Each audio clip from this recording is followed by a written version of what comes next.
אמן. כי צא למלחמה על אויביך ונשונאו אדוני אלוהיך בידך ושביסו שביהו וראיסו בשביו אשס יפסתהו וחשקת בו ולקחת לך לאישה והבאתו אל תוך ביתך וגילך את ראשו ועושתו את סיפונהו והסירו את סמלה שביו מעליך ויושבו בביתך ובכסו את סביהו ואת אמו ירח ימים ואחר כן תבוא אליה ואלצו והייסו לך לאישה והיה אם לך חפצת בו ושילחת לנפשו ומוכל לשים קרנו בכוסף לססמה בו תחס אשר הניסו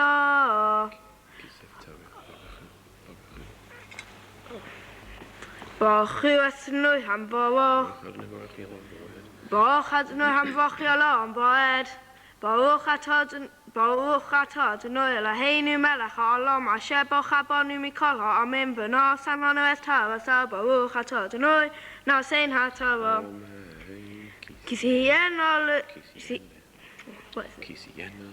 כי סייענו לאיש שתי נשים האחת אהובה והאחת שנואה וילדו לה בנים האהובה והשנואה והיה הבן הבכר לשנוא והיה ביום הנחילו את פניו אשר שיהיה לו לא יוכל לבקר את בן האהובה על פני בן השנואה הבכר כי את הבכר בן השנואה יכיר לא עושש לה פי שניים בחר לשם מוצא לו כי הוא רשע שנוא לו משפט הבכורה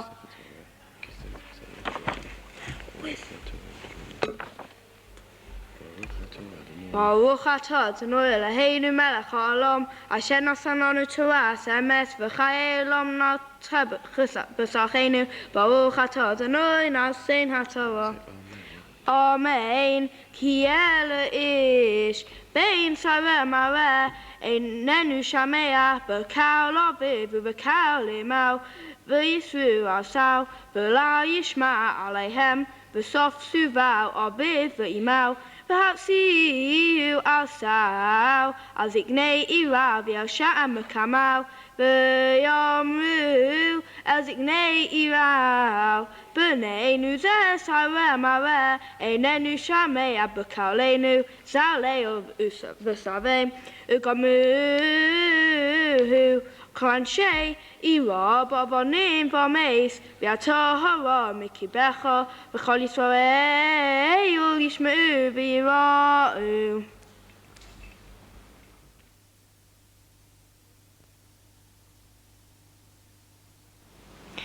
אמן וכי יהיה באיש חטא משפט מובס והומוס וסוליסו עשו על עץ לסולין נבלוסו על העץ כי קבע תגברנו בים ההוא כי כללס אלוהים תעלו ולא שתמס את אדמוסך אשר אדוני אלוהיך נעשן לך נחלו לסירה אשר אחיך או אסיהו נדחים והסלמתו מהם השב תשיבם לאחיך ואם לא קרב אחיך אליך ולא ידעתו ואספתו אל תוך ביתך והיה עמך עד דבר שאחיך עשו והשב עשו לו וכן תעשה לך מרר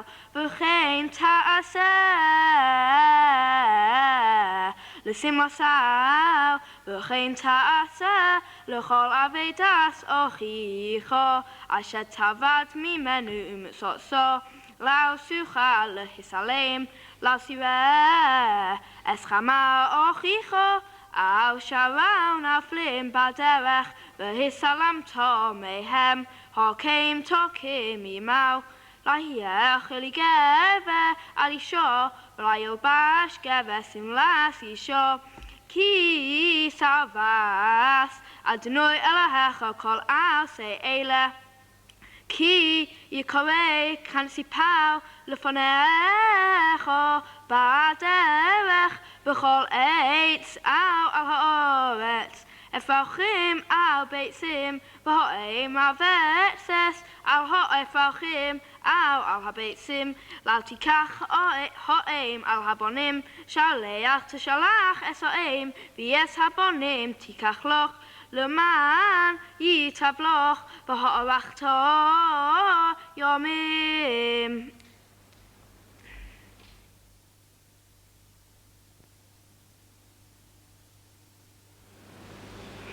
אמן. כי כך איש אישו חדשו, לא יצא בת סבו, ולא יעבר עליו לכל דבר.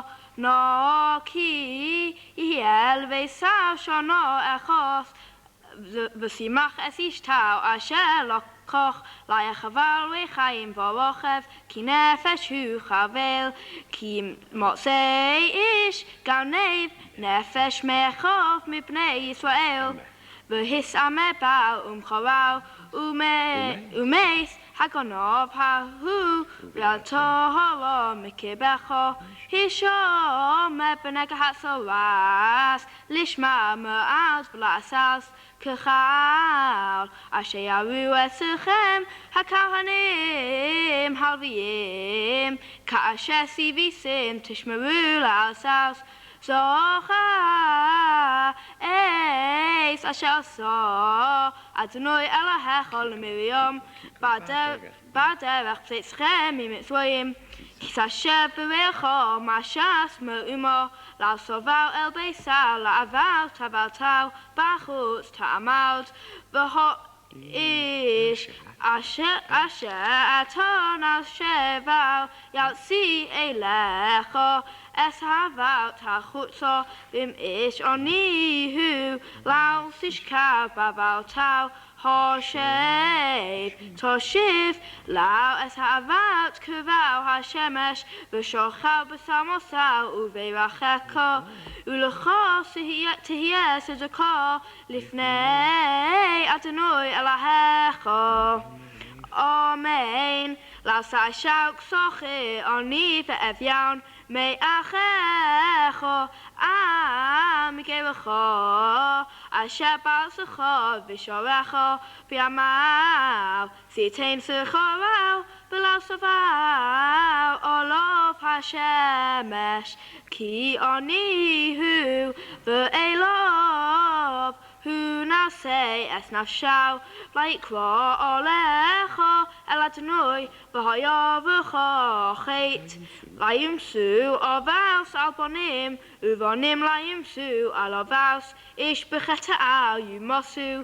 לא סטה משפט גיוסם, ולא סחבל בגד אלמונו וזוכתו. כי עבד היסוד במצרים ויפתחו אדוני אלוהיך משום. על כן אנכי מצווך לעשות את הדבר הזה. כי שכחה כסירך וסודך ושוכחתו על בשדה. לעשות שוב לקחתו לגר, לא ישם לאלמנו יהיה. למען יברכך אדוני אלוהיך בכל מעשה ידיך. כי זכרת צאתך להוסיפו אחריך לגר, לא ישם לאלמנו יהיה. כי סבסה כמך לעשה עליהו לאחריך לגר, לא ישם לאלמנו יהיה. וזוכתו כי עבד היסוד בארץ מצרים. על כן אנכי מצווך לעשות את הדבר הזה. כי יריב בין אנשים וניגשו על המשפט ושפטום, והצדיקו את הצדיק והרשיעו את הרשע. V'haya in bin hakaz harasha v'hipilav hashafet v'hikahu lefonov k'dei v'shasa b'mispah aba'im yakenu lao yasif pen yasif v'hakasav al eile makov abba v'nikla achi chola einecha lao sachsam shal b'dishav כי ישבו אחים יחטוב ומייס אחד מהם ובין אין לאו לעשייה אשס המייס החוצה לאישו יבמה יבל עליה ולקחה לאו לאישו ויבמה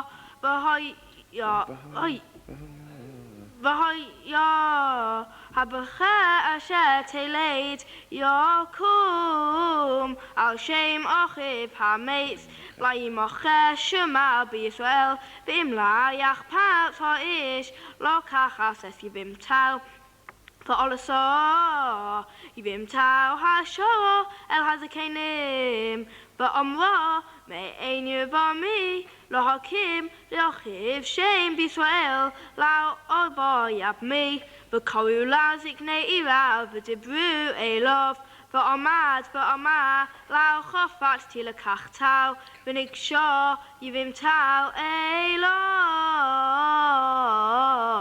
לעיני הזקנים וכל צאן נעלה מעל רגליו וירקע בפניו ואנסו ואמרו ככה יעשה לאיש אשר לא יבנה את בית אחיו ונקרא שמה בישראל בית חלוץ הנעל כי נעשו אנשים יחטוף איש ואחיו קבע אשת האחד להציל את אישו מיד מכהו ושלחו ידו והחזיקו במבושיו וקצצו את כפו לא שוחר שיניך לא יהיה לך בכיסך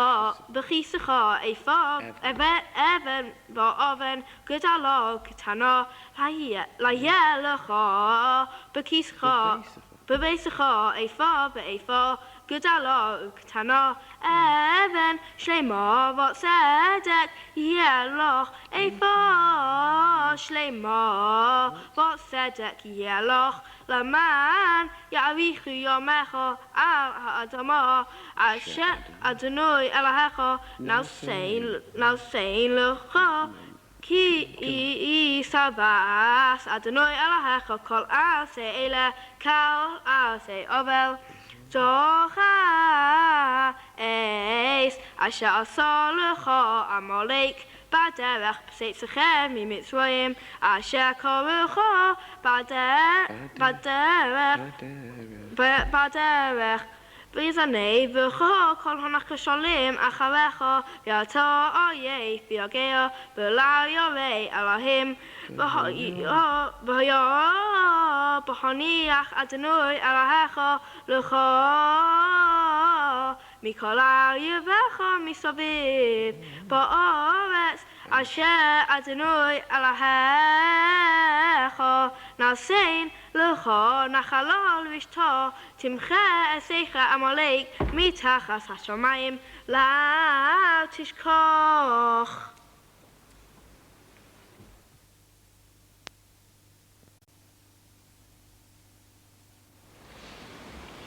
ברוך אתה אדוני אלוהינו מלך העולם אשר בכה בנביאים טובים ורצה בדבריהם הנאמרים באמת.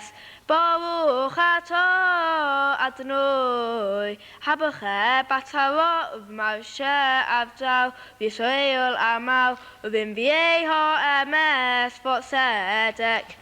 רוני אקרא לא יולדו פצחי וינו וצהלי לא חולו כי רבים בני שמיימו מפני פעולו אמר אדוני הרכיבי מקם אהלך וריאס משכנסייך יעצו על תחסוכי העריכי מסורייך בסתרסייך חזקי כי יומין ושמאל תפרסי וזרעך גרים ירוש וערים נשמה שישיבו אל תראי כי לא סבבשי ואל תקלמי כי לא סחפירי כי ברשס על מייך תשכחי וחרב פס על מנוסייך לסיס קריאות כי באו עלייך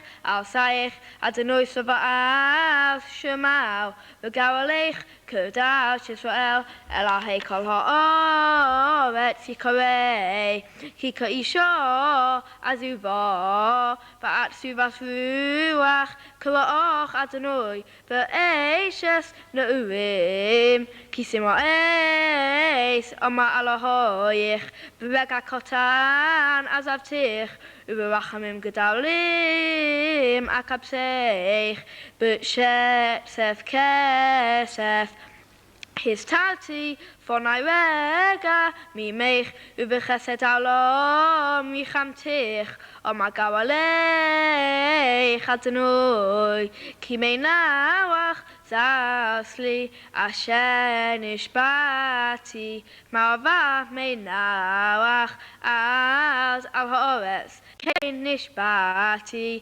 מקצף עלייך ומגע בך כי ההרים ימושו והגבוהות תמותנה בחסדי מתך לא ימוש ובריס שלומי לא שמות אמר מרחמך אדוני אני עושה לא נחמה הנה אנוכי מביט בפוך אבונייך וסדתך בספירים ושמתי קדקש שעשייך ושערייך לאבני אקדח וכל גבולייך לאבני חפץ וכל בונייך לימודי אדוני ברב שלום בונייך בצדקות תקנוני רחקי מעשק כי לא סירואי וממחיתו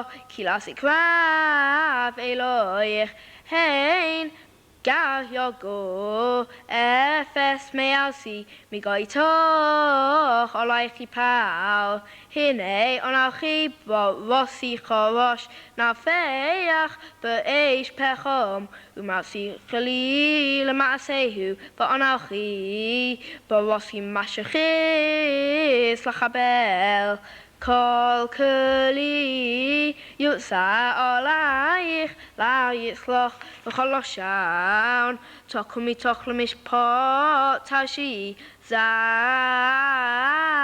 נחלס עבדי אדוני ויסתכסום מתינו אדוני הוי כל סמי לכו למים ואשר אין לה כוסף לכו שבו ואכלו ולכו שבו בלעו כסף ובלעו מחיר יין וחלב לא מוס ישקלו כסף בלעו לחם וגיחם בלעו לסבו שמעו אלי ואיכלו טוב וסיסנק בדשם נפשכם הטו אוזניכם ולכו אלי שמעו וצחי נפשכם ואחוסו לכם בריס העולם חסדי דוד הנאמונים הן עד לאומים נשאתיו נוגד ומצווה לאומים הן גוי לעשת תקווה וגוי לידוך אליך ירוצו למען אדוני אלוהיך לקדש ישראל כי פרח ברוך אתה אדוני אלוהינו מלך העולם So kol ha'olamim, sadik b'chol ha'doros, hol ha'nemon, ha'ameh v'yaseh, ha'medaber mekayim, shekol devorov, emes b'tzedek, nemon atohu, Adonai Eloheinu, b'ne'emonim devorecha, v'dovo echad midvorecha, ochal hayoshuv v'kom, ki el melech nemon, v'rachamon ata, baruch ata Adonai, ha'el ha'ne'emon b'chol devorov,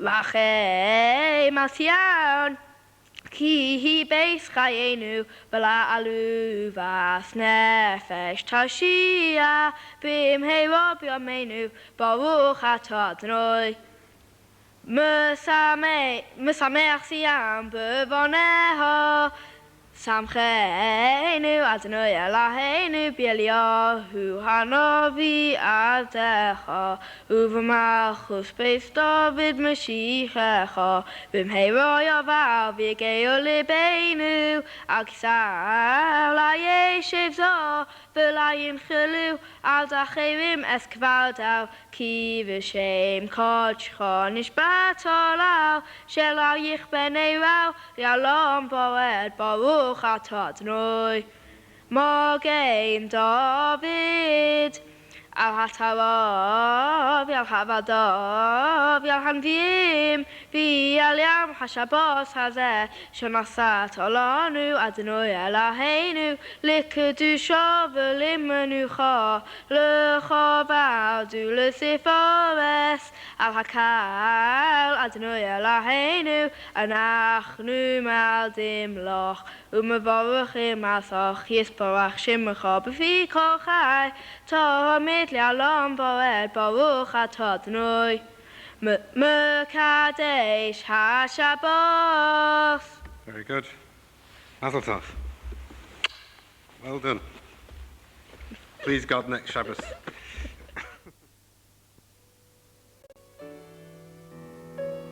I believe the children are our future. Teach them well and let them lead the way. Show them all the beauty they possess inside. Give them a sense of pride to make it easier. Let the children's laughter remind us how we used to be. Everybody's searching for a hero. People need someone to look up to. I never found anyone who fulfilled my needs. A lonely place to be. And so I learned to depend on me. I decided long ago never to walk in anyone's shadows. If I fail, if I succeed, at least I'll live as I believe. No matter what they take from me, they can't take away my dignity. Because the greatest love of all is happening to me.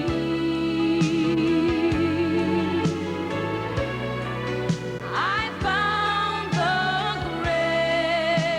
greatest love of all inside of me.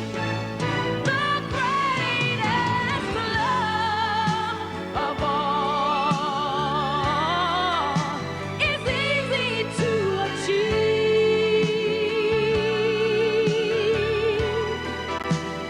Learning to love yourself, it is the greatest love of all. I believe the children are our future.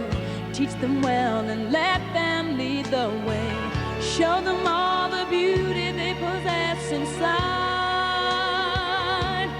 Give them a sense of pride to make it easier. Let the children's laughter remind us how we used to be.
That's you, yes, I can get it too, mate.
Ladies and gentlemen, can we please come to order?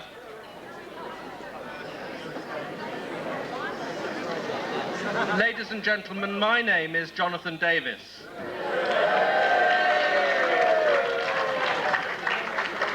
I didn't realize so much alcohol had been consumed already. It will by now come as no shock to you, hopefully, to realize that I am your chairman for this evening, and with your help, I hope to keep these proceedings going at a spanking pace, as David Mellor would have.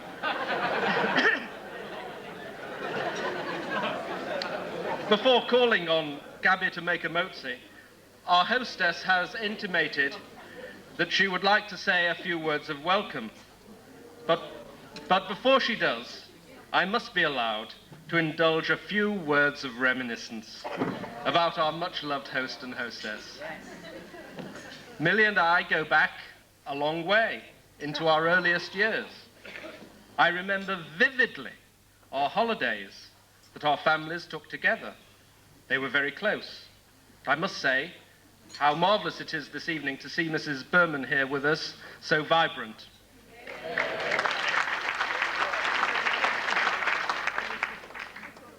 I recall Millicent on the beach, treading diffidently, not a word that you could use about her now, along the sand, squealing with horror as I chopped up jellyfish with my spade.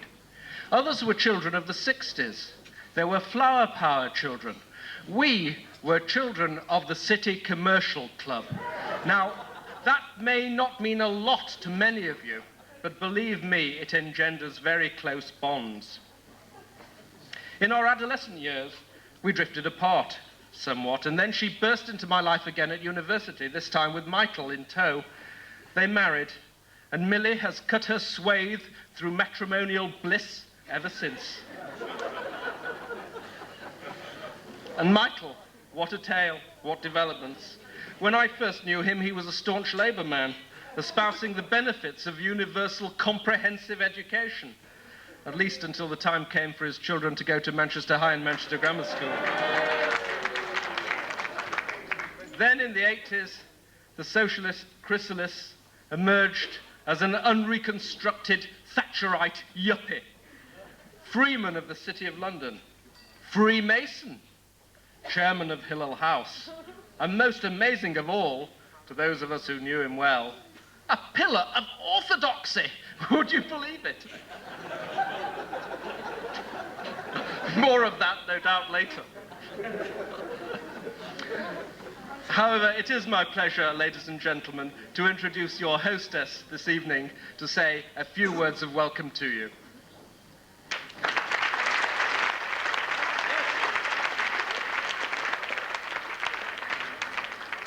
Mr. Chairman, Rabbonim, ladies and gentlemen, I would like to welcome you all here at Benji's Bar Mitzvah. As you know, at this simcha, we have been deprived of the company of Michael, Stanley, and Rodney's dear mother, and my beloved father. Benji was indeed fortunate to have such loving grandparents, as we were to have such good parents, and is exceptionally lucky to have my beloved mother living so close. My mother is a very special lady, independent and good company, and I only hope that all her grandchildren realise how lucky they are to have her dote on them. Each and every one of our friends sitting here tonight tells us of the wonderful achievements of their children. Some more than others, William.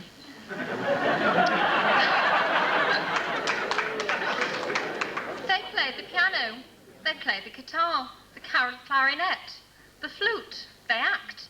They speak 10 languages. Well, Gabby speaks English as a foreign language. They play golf, bridge, they go skiing, they go roller skating, they win prizes, they play chess. But Michael and I have children from another planet. They do none of these activities. However, one of them is able to wind up their parents from 3,000 miles away. They possess no attributes other than being normal. There feels. However, we hope all our children and your children know only health and happiness and succeed in all they do.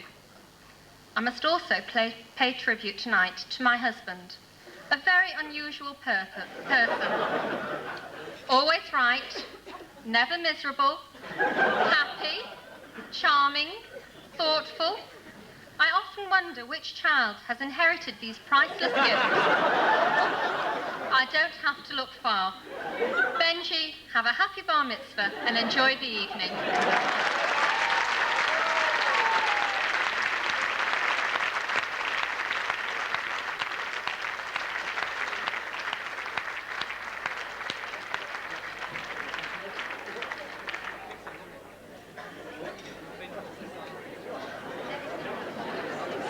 All those gentlemen who wish to wash, please do so. And I'm sure in this august company, I don't need to tell the gentlemen to cover their heads.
Janine. One place goes on this.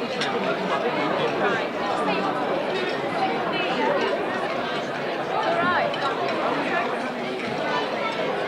Fine. Be careful, this man's taking up. What do you want, Petty, babe? Do you go and sit down and have your dinner, please?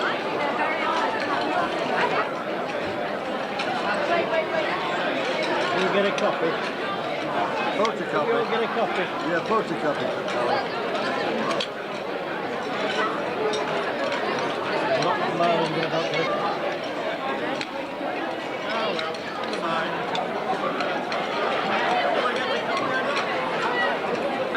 I'm talking naturally. This is a wonderful centre one, isn't it? I'm so delighted to be sitting next to you. Drink here,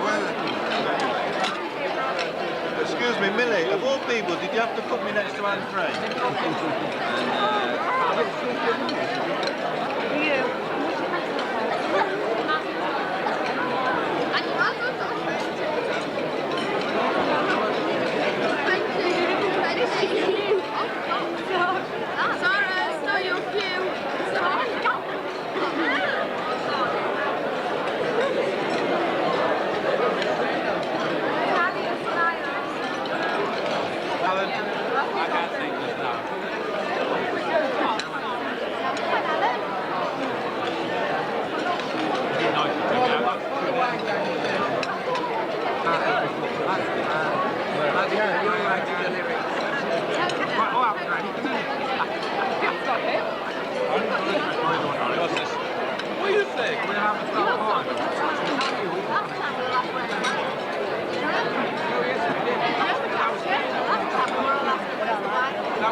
We're having a wonderful time. Melvin won't have to ask where the wine is this time of the year. We finished most of it. Tell Millie, the best speech is over, that's Millie's. Definitely, the best speech is finished. Very good speech, that. I'll take some notes. He's being missed as well. That's close enough.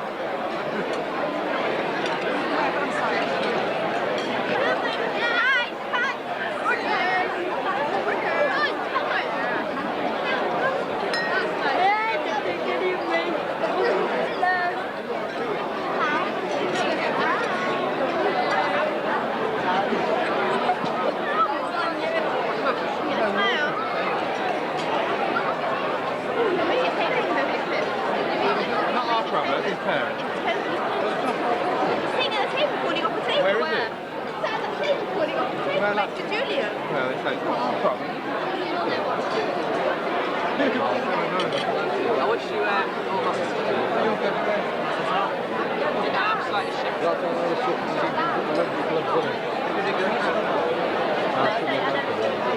Do me and the cousin and Michelle. Where's my Hi. on the table? Hi, Michelle. And the cousin of our missing boy. And I'm looking very sexy today. And I got such a bit. Really? What's it on?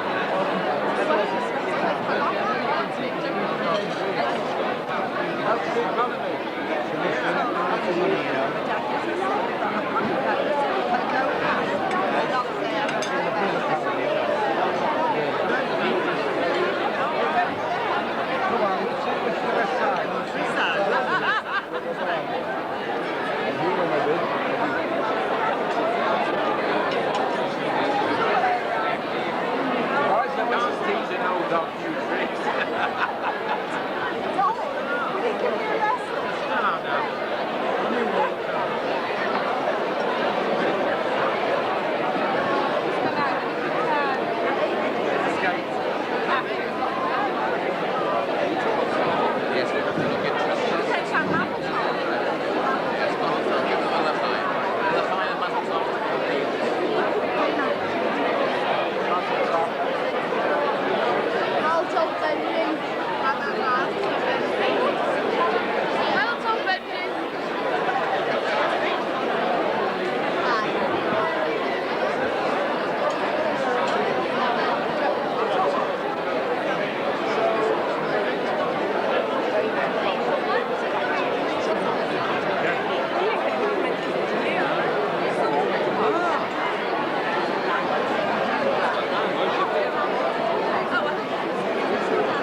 to the visitors.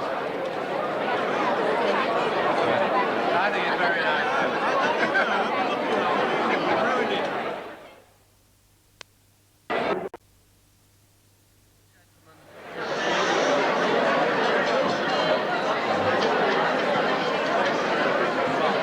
Ladies and gentlemen, you will find that I'm calling speakers tonight, and as there are really only a finite number of toasts that can be given at a bar mitzvah, in many ways the toasts will overlap, but they will all have their own little spark of inventiveness, I've no doubt. Yesterday in Shul, Rabbi Chazan set out some of the themes that will resound through the whole evening. So many of Millie and Mike's friends wished to speak about Michael. Many desired, but few were chosen. The first act needs a good warmer-up. A man of gravitas, a man of substance. There could only be one choice. Our first speaker often likes to tell me that he used to be a solicitor. But such a mundane profession he's long since left behind. What does he do now? A man of mystery in many ways. He makes many forays into Europe on business, perhaps diplomacy. The man who really pulled the strings at Maastricht. Ladies and gentlemen, I give you Jonathan Perez, so the Sephardim, in case the Sephardim come to power, Pfeffer.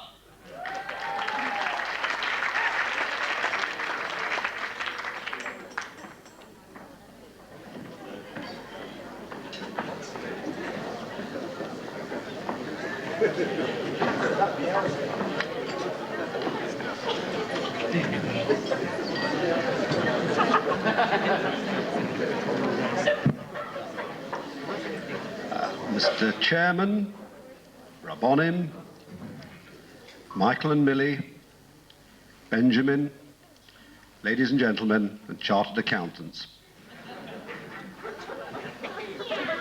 Rabbi Chazan spoke yesterday of an opportunity, a rare opportunity, to speak publicly about Millie and Michael. An opportunity wanted by many, but given to few. Ladies and gentlemen, I will not let you down. I remember the 31st of May last very well, not because it was a glorious Sunday, or because we had a barbecue in the garden, but because one of those ambitions that one has in one's life was achieved suddenly and quite without any warning at all. It was at 6:03 that I was about to serve the beef burgers on the garden table. The garden gate opened, and in walked Millie and Michael. Now, I'd like to tell you a few things about Millie and Michael that those of you who already know them well will know, but those who know them a little less well may find quite enlightening. Millie and Michael are, I think you'd call them transparent, and that is not meant to be disparaging in any way. Their mood is easy to gauge. You can, when you see them in the street, about the house, within the community, you take one look at them and you know what's going on. You can tell the current state of their marriage by a single glance. Let me be just a little bit more specific. First of all, let's take Millie. Now, the quieter Millie is, the worse things are. If she's very subdued, she's either got a lot on her mind, or she's very annoyed with Michael. If Michael's very subdued, it's because Millie's generally got a lot on her mind, and she's very annoyed with him. And that is called sulking. Now, with Michael, there are two never-failing indications of how he is. First of all, there are his eyes. Now, Michael's eyes, or rather the angle at which they are open, relate directly to his embarrassment level. When they're open wide, wide open, he's happy. When they start to close, you know things are beginning to change. Eventually, when extremely embarrassed, say by an inadvertent question about somebody he knows professionally, his eyes will narrow perceptibly and you'll get no proper reply. And the second thing about Michael are his feet, or more precisely, what he has or has not got on them at any given time. Now, when Michael's happy and comfortable, he takes his shoes off, and when there's no protest from anybody around him, or he's in the company of friends with whom he feels intimate, or he thinks that Millie can't see, he takes his socks off. Now, this has incidentally led to difficulties at functions when his shoes and socks have come off, and they've been hidden by those immediately sitting next to him. And above all, Michael's most revealing feature is his propensity to shift ceaselessly from foot to foot. You must have seen him do it. Well, I can go so far as to say with a degree of confidence that I don't know anybody who expends so much energy with so seemingly little result as Michael. Nobody does it better. His shifting rate relates directly to his comfort level. So, the faster he shifts, the less comfortable he is. Now, this is particularly noticeable late at night at parties, when you know that all he wants to do is go home, take off his shoes and socks, and go to bed. But let me go back to that May evening. Millie was unusually quiet, yet on seemingly good terms with Michael. Michael's eyes were virtually closed, and he was shifting furiously from one foot to the other. Now, after a few minutes of uncharacteristically polite refusal to partake in this barbecue, Millie looked at Michael and said, "Go on, Michael." And then Michael came out with it. "We want you to speak at Benjamin's bar mitzvah." "What do you want me to say?" I asked. "Oh, no parameters, no holds barred, just make it short." Now, everybody, ladies and gentlemen, everybody has a dream in life that is totally and utterly unattainable. Never in my wildest fantasy did I ever believe that Michael and Millie would hire a large hall, invite over 300 of their nearest relatives and closest friends, wine and dine them all, and then ask Jonathan Davis to ensure silence so that I could give you my public and unexpurgated views on the subject of Michael and Millie. Now, it is said that fulsome praise can be embarrassing, and I don't intend to embarrass our host and hostess in this way. Nor do I intend to be vitriolic. I will leave that in the capable hands of the person who will be speaking in a moment or two. Allegedly, ladies and gentlemen, proposing a toast to your health, but in real terms, about to launch a general attack on the guests here this evening.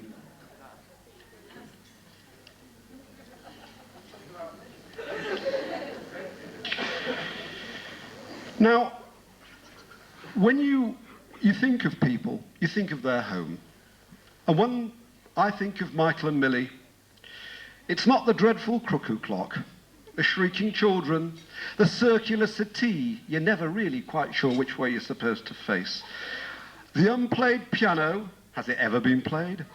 But it's that cartoon, you know, the one that has pride of place. It's on the lounge wall now. It used to be in the hall in New Hall Avenue, further up New Hall Avenue. It's by Kalman. And it depicts an individual singly noticeable by the lack of cranial hair, looking into a mirror and saying, "I know I'm bald, but the important thing is that, deep down, I'm hairy." Now, what is that supposed to mean? The Oxford Dictionary defines hairy, among other things, as risky or dangerous. Is this a new insight into our friend, I wonder? Risky, yes. Dangerous? I'd never really thought of him as dangerous.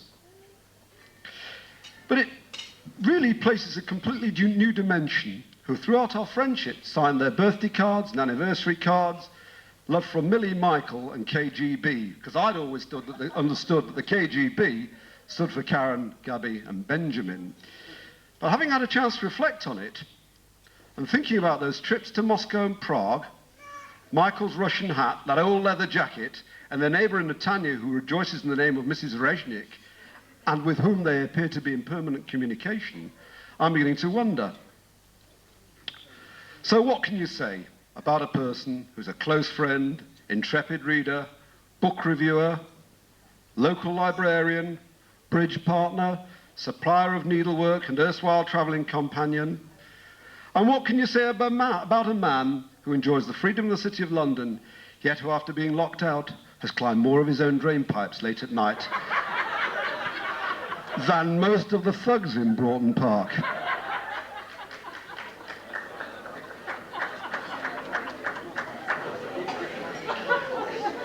In Shul, yesterday, a prayer was said for, among others, those who occupy themselves with the communal good. We refer to Chol Mishos Ki Metzorchei Tzibur Be'emunah. Ladies and gentlemen, Michael and Millie are such people, because emunah, the word emunah, in my view, doesn't just relate to the work that they do, but the attitude that the doer has to the work done. And this applies to their communal responsibility, such as Wheatso, Hillel, B'nai Akiva and the like. But I have to tell you that there are very few communal organisations who haven't turned to Michael for professional help over the years and received it readily, spontaneously and conscientiously. And I'm fairly sure that no charity receives any lesser a standard of service than any of Michael's best clients. Their attitude to their own family is exemplary, and an example not only to their children, but to their friends as well, as I'm sure Nan will bear out.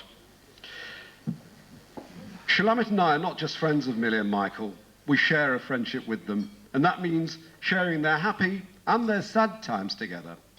I've been with them at both times of Simcha and Soros, and I'm sure I speak for everybody here this evening when I say how happy we are to be with you on an occasion like this, Benjamin's Bar Mitzvah. It is with the greatest possible pleasure that I ask you to be upstanding while I propose the toast to our host and hostess, Michael and Millie. Ladies and gentlemen, the toast is Michael and Millie.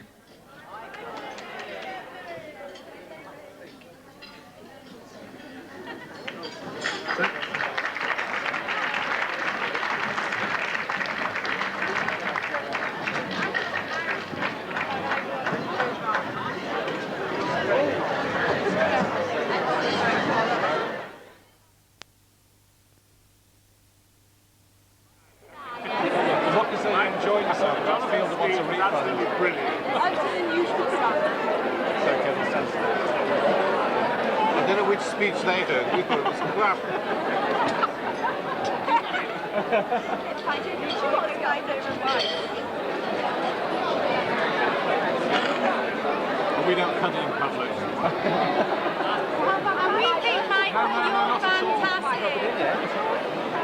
What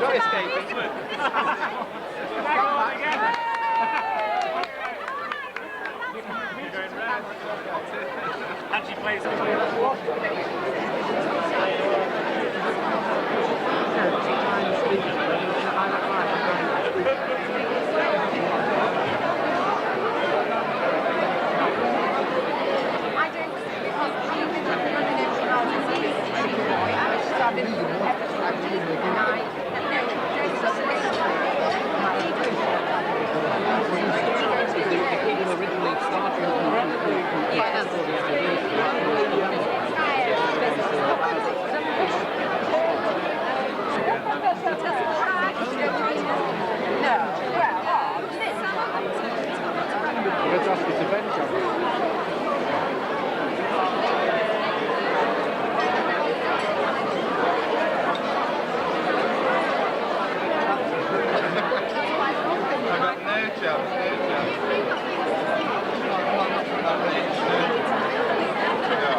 Yeah, we know. He's going to struggle a bit, yeah.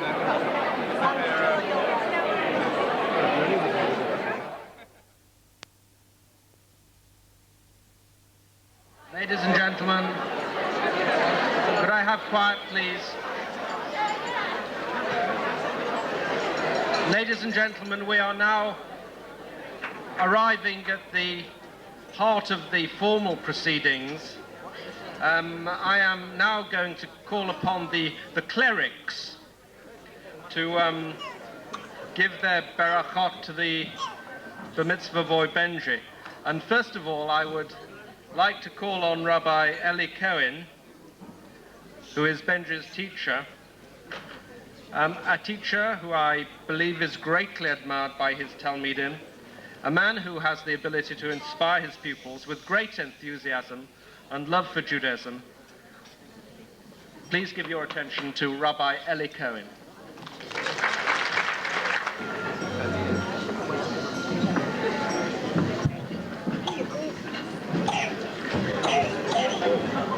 Mr. and Mrs. Field, Grandma,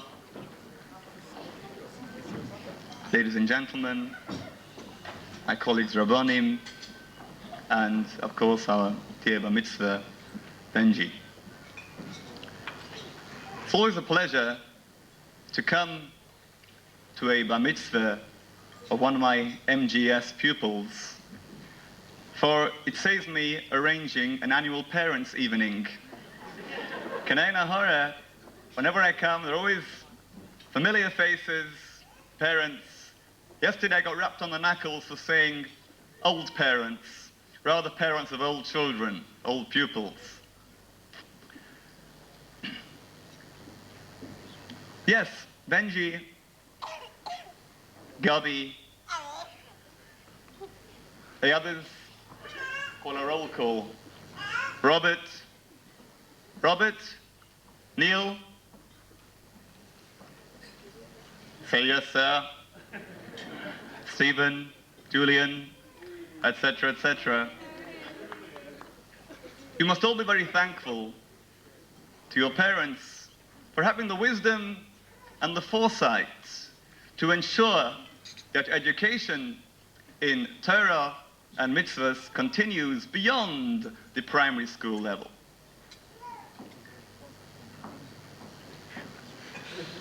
Benji, turning to you, there is something else you have to be thankful for, and that is a pair of ears.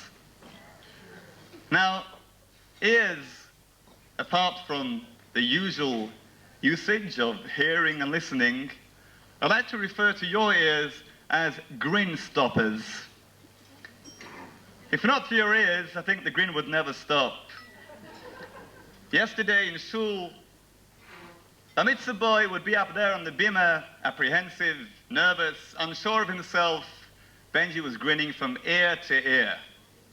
And it's a pleasure, it was a pleasure to be present yesterday to hear what we all agree, I'm sure, was an excellent rendering of his Kriyas HaTorah, his Mafter and Haftarah, for which I can claim no credit at all.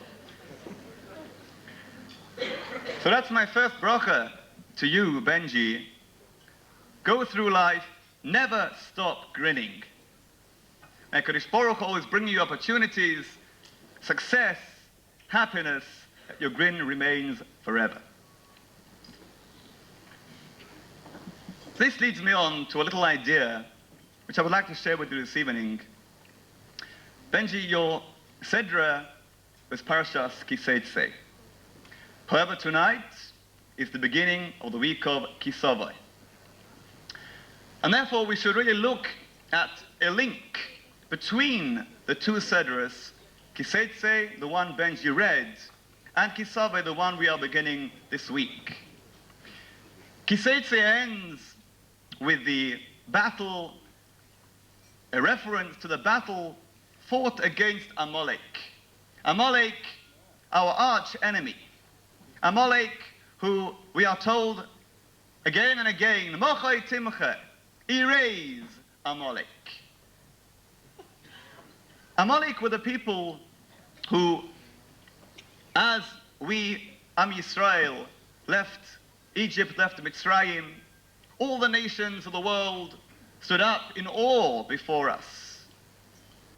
Yet Amalek came and destroyed that all. Amalek came and dragged our honor in the mud. Amalek mocked, Amalek made fun, and made nothing of all the tremendous miracles that Hashem had performed for us in and on the way out of Mitzrayim. Right through our history, and still today, there are sections of Amalek, perhaps even amongst our own very people. People who mock at our traditions, people who say, Yiddishkeit, Torah, mitzvahs, what for? Old-fashioned. How can you enjoy a good life? Keeping to the Taryag 613 mitzvahs and living a life according to Torah. If we move on to the beginning of Kisavai, we find very soon a pasuk. V'samachta b'chol hatov, says the pasuk. Rejoice with all the good that Hashem your God has given. In reply to these people who mock and who say, how can you have a good life if you adhere to the laws of Hashem and to Torah? What a rotten life, every step governed by a do and don't. Our reply is v'samachta. Be a Jew. Live the life of a Jew, full of simcha, full of happiness. Have a smile in your face. Show them it's not so bad after all. Keep Torah, keep mitzvahs, and always show how wonderful, how glorious it is. Benji, you are a lesson in this way. You come to learn, you're happy, always grinning, smiling, davening, keeping mitzvahs. There is a little story I could perhaps relate of a merchant that arrived from overseas, and he comes to his hotel and he sends one of the lads out to the boat to fetch the package. And the lad then comes up the steps towards the building, towards the hotel. He knocks on the door. The merchant opens the door, and the fellow is standing there, sweat pouring down him, worn out. The merchant says, "You've got the wrong package." "What do you mean?" The fellow looks at the merchant. "I haven't even seen what I've brought yet." And he says, "I know you've brought the wrong package. My package is a small, neat bundle of diamonds. If you'd carry my bundle, you wouldn't be sweating and worn out." In the same way, somebody who lives a life, a Yiddishkeit, and he is worn out and bothered by it, he has the wrong idea. One who really understands what Yiddishkeit is about, he will enjoy such a life. He will rejoice, be besimcha, when keeping Torah and mitzvahs.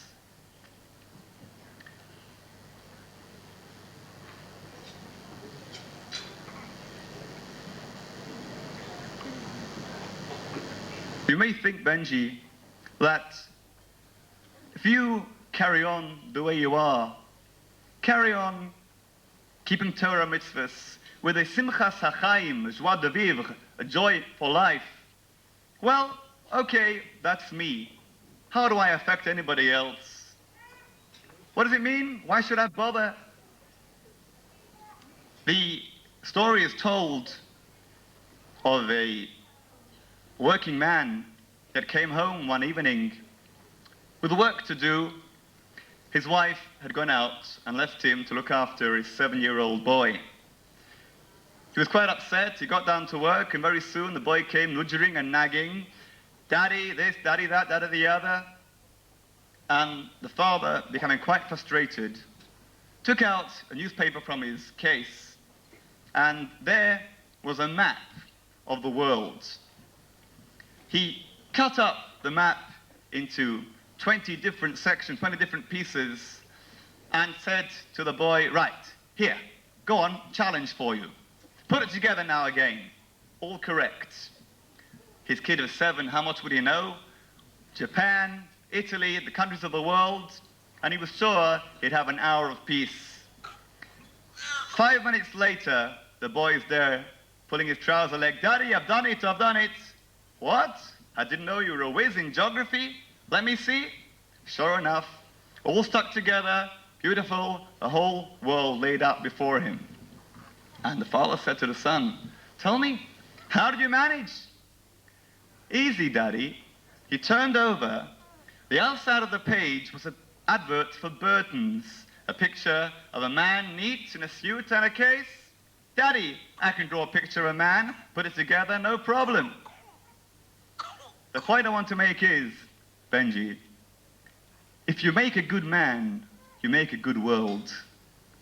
We aren't just in this for ourselves. If you work at something good for yourself, others are certainly going to benefit. So once again, a hearty mazel tov. Carry on coming, carry on learning, and never stop grinning. Thank you.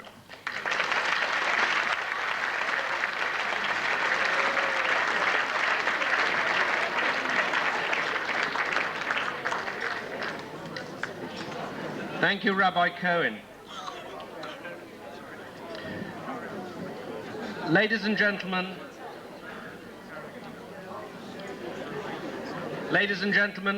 we next have a rabbi who, over the last few years, by his wit,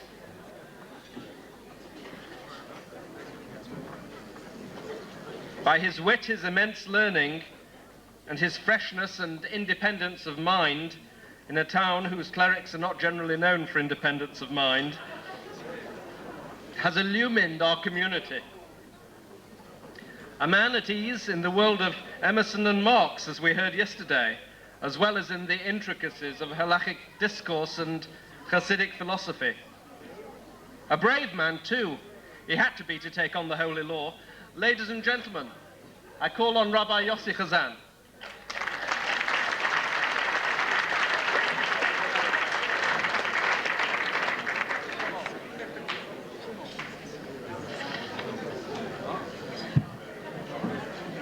Mr. Chairman, fellow clerics, our dear Bar Mitzvah Benji, Mishpacha, the entire Mishpacha, dear friends. There's nothing which I could think of which is more painful and agonizing as having to sit through a Shabbos morning sermon of a rabbi, except, of course, to have him hear him speak again at the reception the next day. But it seems to me that Michael is a glutton for punishment. And a social philosopher once said that society honors its living conformists and its dead troublemakers. But I reckon, why wait till after 120? And therefore, I'd like to share with you some insights from an analysis of character which I've made of Michael over the last 5 months. The truth is, every rabbi has to be a shtickle psychiatrist, and I know that in some shuls it pays to be not a shtickle but a proper professional.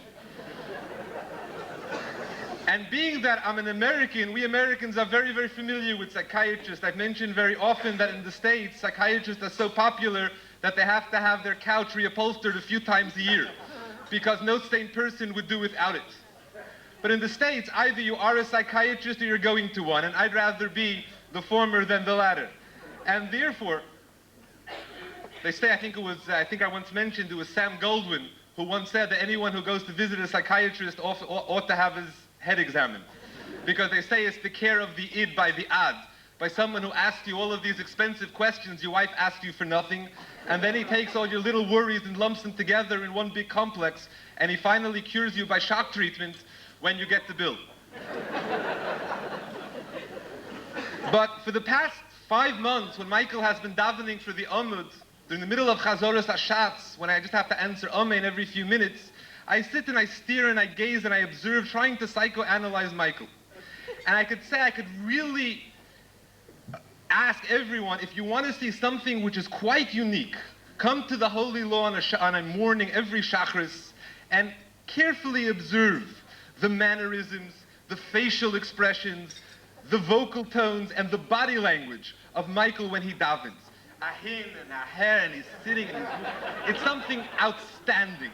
It's something very, very different. And in reality, there are a multitude of rich, brilliant descriptions, adjectives which I could use to describe it. But being that Michael is the host, the most kindest, gentlest expression I would call it is being a nonconformist. And being a shikl nonconformist myself, I really, in truth, I very much admire that quality. Although someone once said that if there's anything a nonconformist hates more than a conformist, it's another nonconformist who doesn't conform to his prevailing standard of nonconformity. But I admire those in society who are nonconformists because someone once said that when everyone thinks alike, you know that no one is really thinking. That unlike those people who are pessimists about the future, but optimists about the past, a person who's a nonconformist, he's radical, he's daring, he's willing to experiment, to be creative, to challenge conventions, to smash idols and icons. Someone who's willing to grow, to be different, to think. And that's a bracha, which I want to give to Benji to our bar mitzvah. This coming week, we're preparing already for Rosh Hashanah. It will be Slichas, Mr. Shabbos. Rosh Hashanah is a period of hischatshus, of renewal, of rejuvenation. And therefore, this week's parsha deals with the mitzvah of bikurim, dealing with first fruits, to be brought to the Beis HaMikdash, which is a mokim, a place of reishis, of beginning. Not to accept tired, decrepit, monotonous carbon copies of the past. Be someone who's willing to challenge, who's willing to grow, who's willing to experiment, who's willing to go michayil al choyil in Yiddishkeit, not to accept the conventions of society, the conventions of your school, or the streets of Broughton Park. Someone who's willing to challenge and to grow hecher, to steig. Someone who's willing to emulate this quality of nonconformity, which your father has. But be alive. You know what they say? A dead fish swims with the currents. If you're alive, you're able to swim against the currents. And that's the inyan of ischatshus, of renewal. Therefore, Rosh Hashanah has the same gematria, same numerical value as the words Beis HaMikdash. And the words Rosh Hashanah and Beis HaMikdash also have the same gematria, the numerical value, as the words Deshenim V'Rananim Yiyu, which means that if a person is shtulim b'Beis Hashem, if he's attached in the house of God, in a shul, in a place of study, then he doesn't become old and tired and decrepit. He becomes fresh and reinvigorated, and he's full of renewal and growth. And that's the bracha I give to you, Benji. You should always grow, steig, hecher, higher and higher in Torah. And for you and your family, and all the guests assembled here, we should have a ksiva v'chasima toiva, a happy new year. Not only a happy year, but most important, a new year of simchas and a year of nachas. Mazel tov.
Michael and Millie have put on a beautiful table. A very delicious meal. We're waiting for our main course now.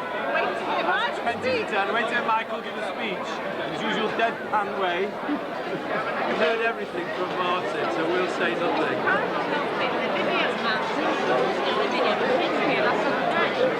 This calculation's going on.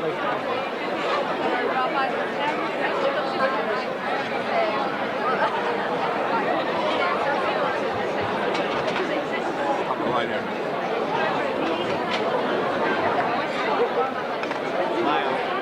And all the people watching this pool while he's not drunk. I can still walk in a straight line without any problem whatsoever at the moment.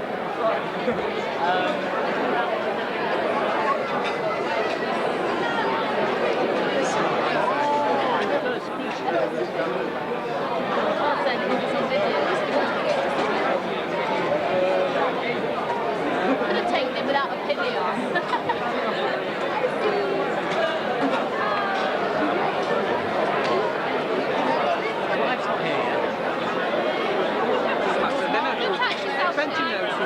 Mine's gone as well.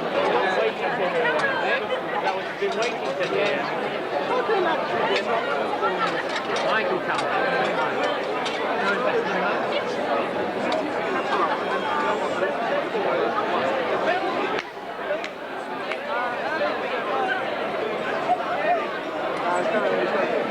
This time I'm on the same table, but it's not me. I'm sorry. One second.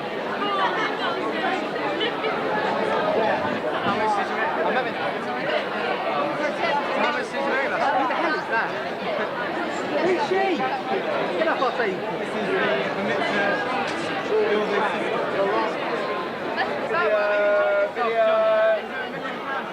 £1 million I made last year alone.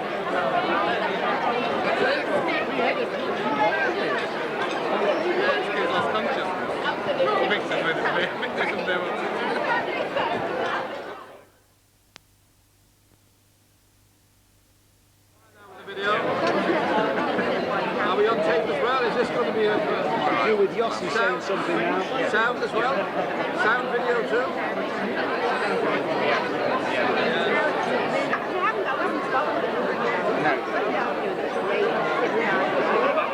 Must be good. We haven't watched it, but apparently it's good.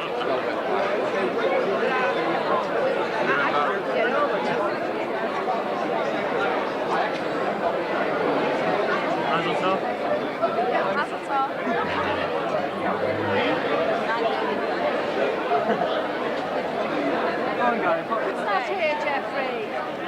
Come back again, Robert. Come on, minute when he comes back. Let's come back with Robert. Spoken about the drunks. Would you like to go into the gentleman's where Robert's ministering the last rites to this drunken, ginger-haired boy who should be nameless, who is a close relation of the Kala? Yeah. And you can...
Move out a bit more. Oh, Laurie, Mr. E.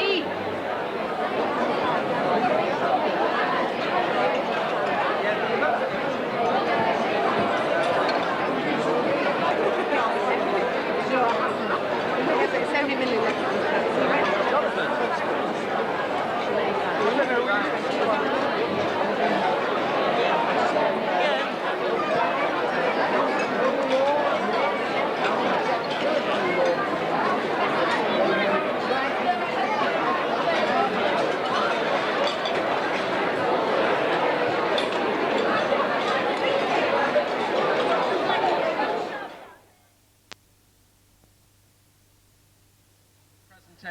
This evening, but I think I should tell you that presentations have been received which reflect the wide variety of Michael and Millie's communal interests. Presentations have been received from B'nai Akiva, from Hillel House, from the Holy Law Synagogue, and a certificate has been received from Hanasanesh Witzo. To those organizations, much thanks from our host and hostess, and from Benji.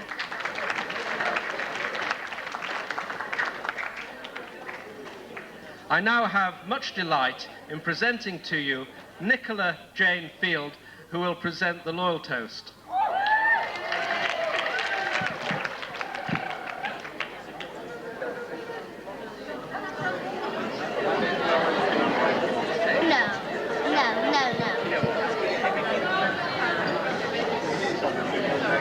Ladies and gentlemen, please be upstanding.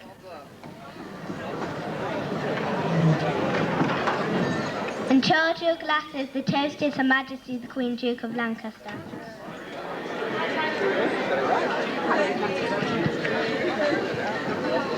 Thank you very much.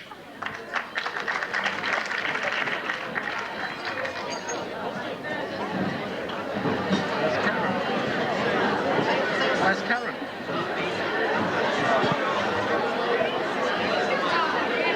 And next, ladies and gentlemen, I'm absolutely delighted to be able to present to you Miss Karen Field, who will propose the toast to the President of the State of Israel.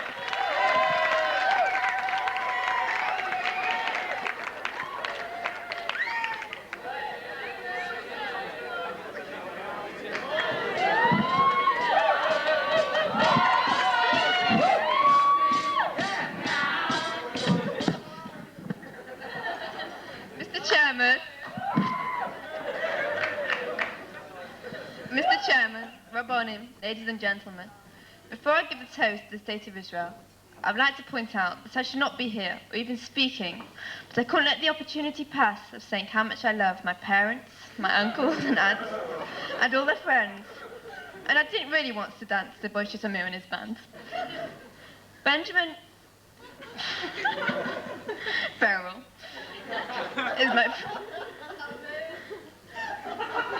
is my favourite brother, and Gabby and I love him so much. We are so pleased to see that he's grown up to be a pleasant and immature 5-year-old. Ladies and gentlemen, and Benji, please be upstanding.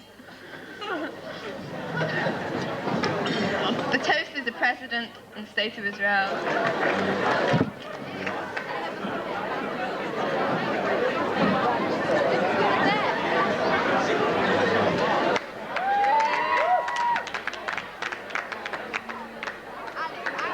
Ladies and gentlemen, our next speaker is Michael's cousin, first cousin, and Stanley's. Yes, Field. It's the Field's cousin. She's a Field. Rodney's cousin. Mrs. Ruth Deach. Mrs. Ruth Deach is principal of St. Anne's College, Oxford. Now this can be seen as absolutely typical of the Field family, really, to move from in 2 or 3 generations from the shtetl to the heart of the English establishment. Mrs. Deach is going to give a toast again to the family.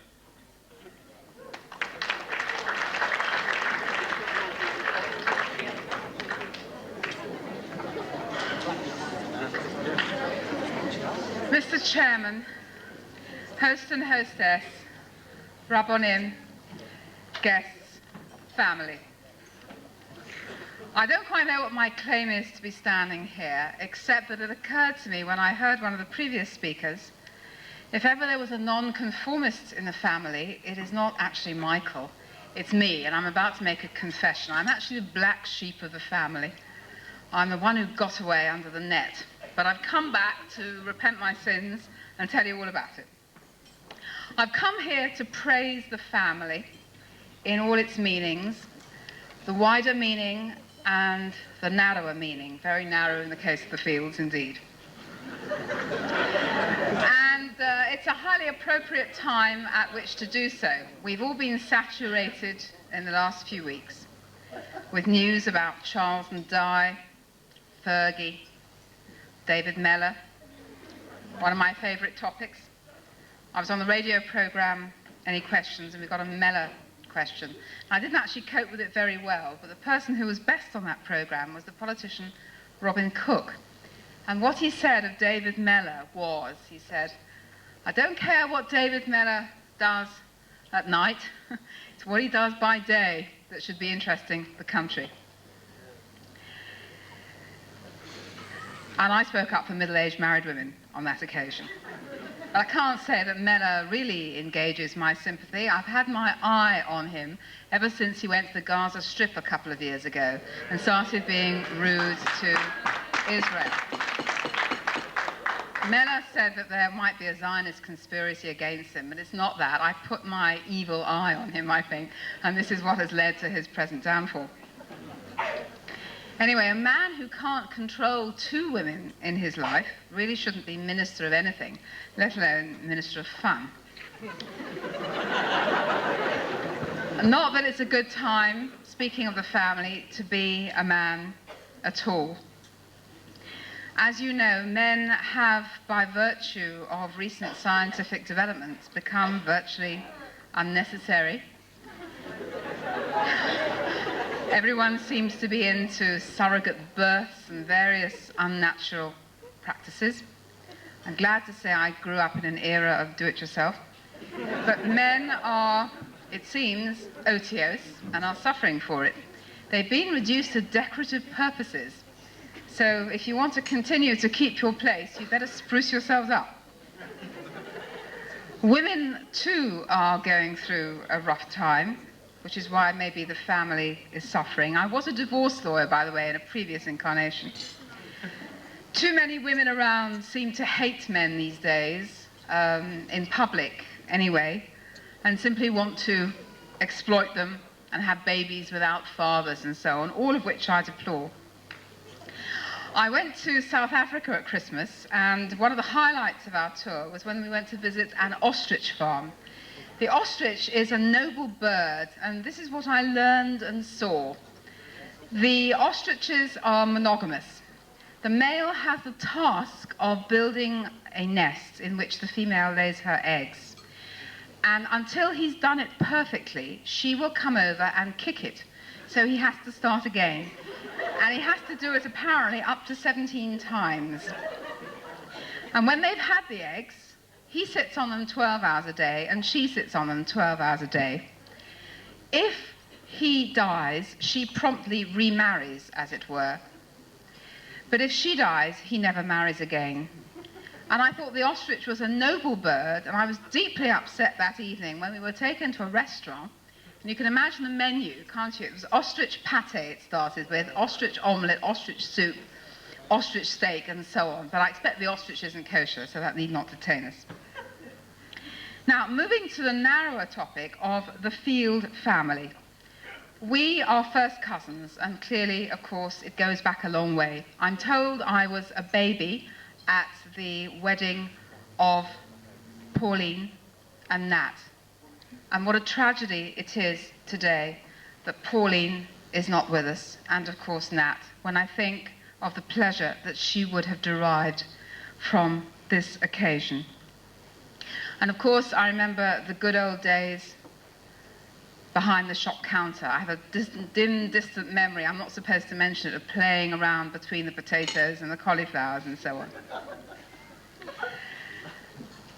Michael and Millie have produced a family that I, out in the wilderness of Oxford, can only envy. Michael makes the important decisions, of course, like peace in the Middle East, what to do about Hillel, the economy, and Millie makes trivial, en passant decisions, like where to have simchas, houses, jobs and cars and so on.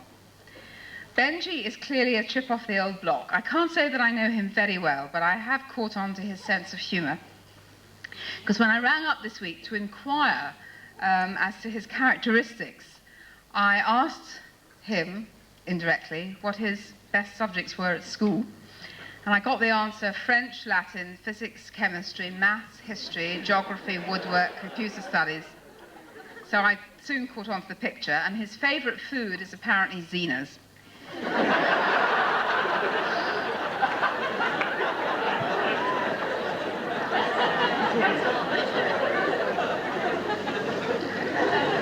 Now, he's clearly got the family sense of humour there, all concentrated on one individual. I am, as I said, a bit of an expert on families, especially Jewish families, because I did practice in divorce once upon a time, a long while ago. We had a lot of clients, of whom a considerable number were Jewish. There was one very interesting difference between the non-Jewish clients who came for advice and the Jewish ones. The non-Jewish clients, the men would come for advice with their new girlfriends by their side. The Jewish cases, the men would come for advice with their fathers. But then, of course, the problems of Jewish women have always actually been Jewish men. I'm always being asked, especially since the Chief Rabbi started his recent investigation into Jewish women and their position, what do women want, what is their position? And of course the answer is simply, it lies with the attitudes of Jewish men. It seems to me no coincidence that Jewish women have a particular insight into problems. If you consider all the agony aunts, they're virtually all Jewish. Claire Rayner, Wendy Greengross, the original. Mary Grant was actually a pseudonym hiding a Jewish woman. And of course, Dr. Ruth, which is me in another incarnation. And of course, all the most bitter feminists, especially the American ones, they are Jewish as well. Betty Friedan, Andrea Dworkin, Gloria Steinem, at least half Jewish. My own college is called St. Anne's, and people often say to me, are you not uncomfortable with that particular name? Well, I'm not, because St. Anne was apparently the mother of Mary. In other words, she was a Jewish mother, so it seems perfectly okay to me. I'm always being asked too, and this is where I come to my repentance mode, how can one reconcile orthodoxy and feminism? And how can one reconcile motherhood and a career? And my daughter, who's 17, has the answer. She says you simply can't, and I've really failed on those scores miserably. So I come up here to see how it really can be done. On the family note, I was able to go back to Poland this March by a curious combination of circumstances. I spent many, many years hunting for the location of the tiny village that my father came from, which was called Uszczyki Dolny. It was so tiny, I never could find it on any atlas at all. But with the opening up of Eastern Europe in the last year or two, I did manage to find it, and I managed to make arrangements to go there, which was extremely difficult, and also to Krakow, which is where the field side of the family come from. And only a few months ago, I was standing on the gritty, unmade-up, little tiny roads of a remote Polish village, virtually on the border with Ukraine, where the chickens are still pecking in the dirt, where the churches have these onion bulb roofs, and where there is not now a Jew to be seen, although before the war, 50% of the population was Jewish, and the graveyard is still there, although in considerable disrepair. I moved on from there, where I was incidentally very well received, to Krakow, where I was able to find the block of flats that was owned by our grandmother. I wonder what they think, the people who are living in it now. Has it ever occurred to them where it might have come from? It stands on the edge of the ghetto. And I also went to the flat, which was our grandmother's last known address. And I was able to trace that because I finally opened papers which my mother, Nat's sister, left when she died. And there were these rather fading, yellow, Red Cross notes that were able to be sent out of Poland. And there weren't very many of them, and clearly you were only allowed one sentence. But they did have an address on them. And the very last one, which is dated 1941, said in German, which I can just about read, Wir sind alle zusammen, which for those of you who don't know German means we're all together. And I've often wondered quite what that meant, whether it was meant literally or metaphysically or what. And I like to think that we are all together this evening on a much happier note. But as I said, I went back. I've also been to Russia this year and had a look there too. And the feeling that it's left me with is that we are like a family that has arisen as a phoenix out of the ashes. All of us probably have the same sort of background. I looked at this village, and there was something really of great poverty and simplicity. And I thought to myself that behind those modest little facades, behind those broken little wooden doors, there must have been 50, 60, 80 years ago a life of great richness, both intellectual and religious, because we all emerged from there, and I'm sure for most of you your background is no different from ours, to make a new life, sometimes in Europe and over here. And I'm sure that it was the family values and the religious education that enabled those who were fortunate enough to escape to start again over here. I know that Nat was fortunate to meet Pauline in Manchester, that she brought into his life the family warmth and security that had been missing in the exodus from Europe, and built up a great, warm, observant, decent family in Manchester, which had been in such grave danger of being lost because of the Second World War. And for that, we should be very grateful. Michael and Millie, Stanley, Rodney, and their wives and families, a very great success story in more ways than I can tell you tonight. I also want to say that I'm personally particularly proud of Karen. I go around Oxford telling everyone that my niece is in the Air Force and gloating over this. She is acting out all the sort of Zionist fantasies and dreams that some of us have. She's really doing it. And I personally feel absolutely delighted that she is here tonight and very, very proud indeed.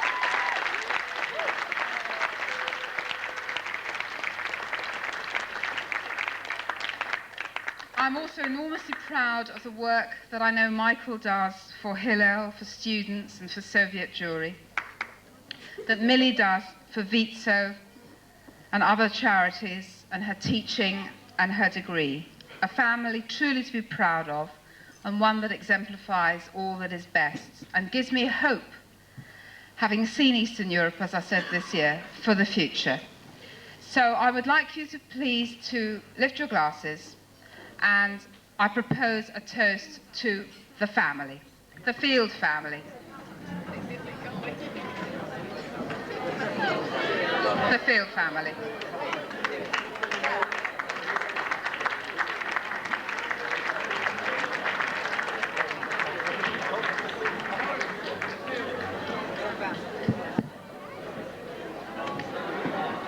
Thank you very much, Ruth, for those moving and forthright words.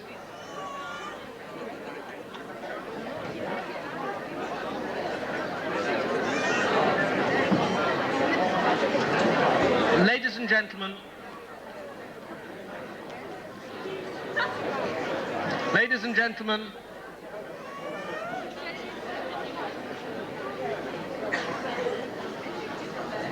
ladies and gentlemen, our next speaker usually comes as Zena and Stanley, but tonight we have Stanley untrammeled. The Stanley we know and love is calmness and serenity personified, basking in Zena's ability, honed and refined over many years, to ferret out fresh frock shops. And wasn't Zena's hat magnificent yesterday, folks? I call on Stanley, printer extraordinaire, to give a toast to Benji.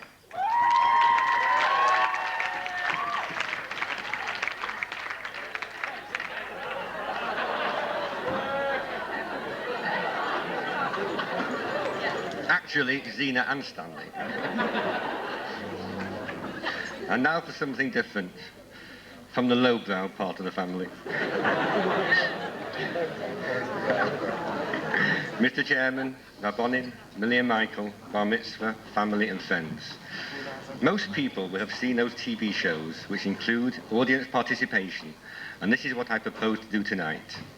We have a choice of 3 responses, and at the appropriate moment say 1, ah, 2, never, 3, shame.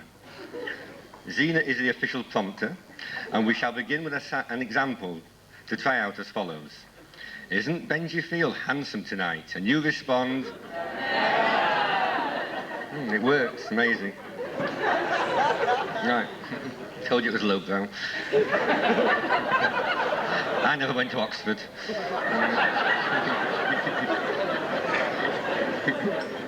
So let's go. Benji was actually bar mitzvah last Monday morning, and I was very pleased to be on the bimmer with him when he laned publicly for the first time in the presence of his mum, dad and brother. No one from my own family was there, because they weren't asked to share that special moment. But I suppose there was so much to organise, something had to give.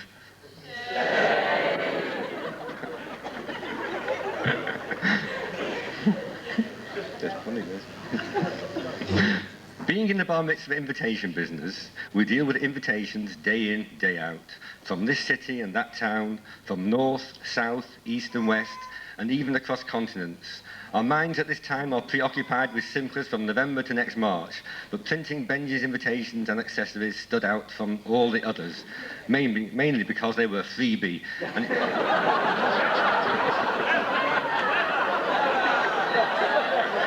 Not finished yet. And it's always those kind of jobs which cause the bottlenecks and aggro. Now to Benjamin Beryl himself, although I do believe he prefers to be called Benjamin David. You know he's your friend by the ferocity of the thump he gives you at your first meeting. No thump, no friendship. Although having a bad back is definitely an advantage, as he now treats me with slightly more delicately. Can't read it. Delicately.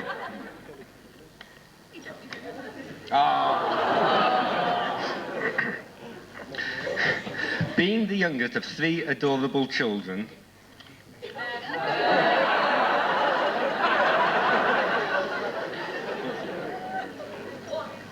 he has an elder sister, Karen, and brother Gabby to look up to, but I don't think he does really. A recruit to the Israeli Air Force and a successful GCSE student doesn't really cut much ice with him as he goes about his daily business with that smirk. It's not a smile, Rabbi Cohen, it's a smirk. Spitting image of his father, trouble in the making. Mind you, sometimes stirring up a little bother often gets the required results, which Michael has been known to accomplish from time to time in the community. Like every bar mitzvah, you know, Benji is also brilliant at everything. His Jewish studies, his academic studies, and of course on the sports field. And he's modest with it as well. In his long and comprehensive CV, he states his love for Auntie Zena's cooking,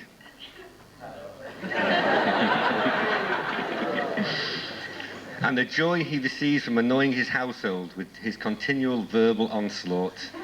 He also likes Nan Lily calling him Handsome Harry the Hero. We all hope, Benji, that you continue to study hard and successfully and achieve your aims and desires without too much hassle. There is obviously a large amount of sadness experienced when we remember the passing away of a dear mum, Aleha Shalom, a few months ago on Rosh Chodesh Nisan. She had fought her illness for many years with great strength of character. She adored her many grandchildren and is sorely missed by a wide circle of friends. We remember at this time as well our dear father and brother, Aleha Shalom, especially at times such as these, when we all get together as family and friends. In conclusion, I would like to quote a short verse I saw recently. Life is tough. There are few moments of pure happiness. I feel that when one experiences one of them, it is right to enjoy it. This celebration is one such moment. Please join me with a l'chaim to Benjamin, please, everybody. L'chaim.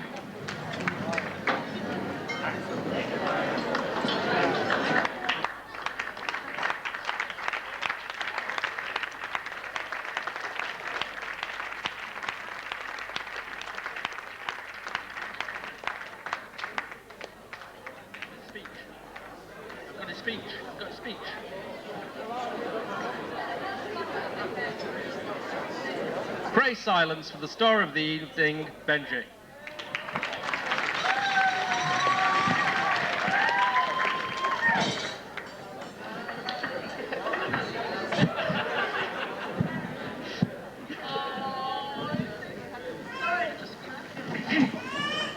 Rabbonim, ladies and gentlemen, relatives, mum, dad, nan, Karen Rose.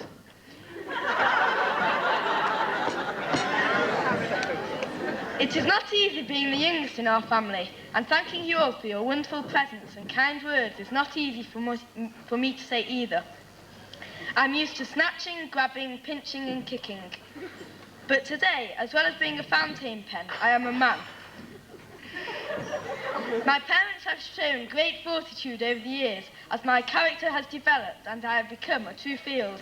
Sweet-tempered, patient, caring, you all know what I mean. I would like to say something nice about Karen and Gabby. They are older than me.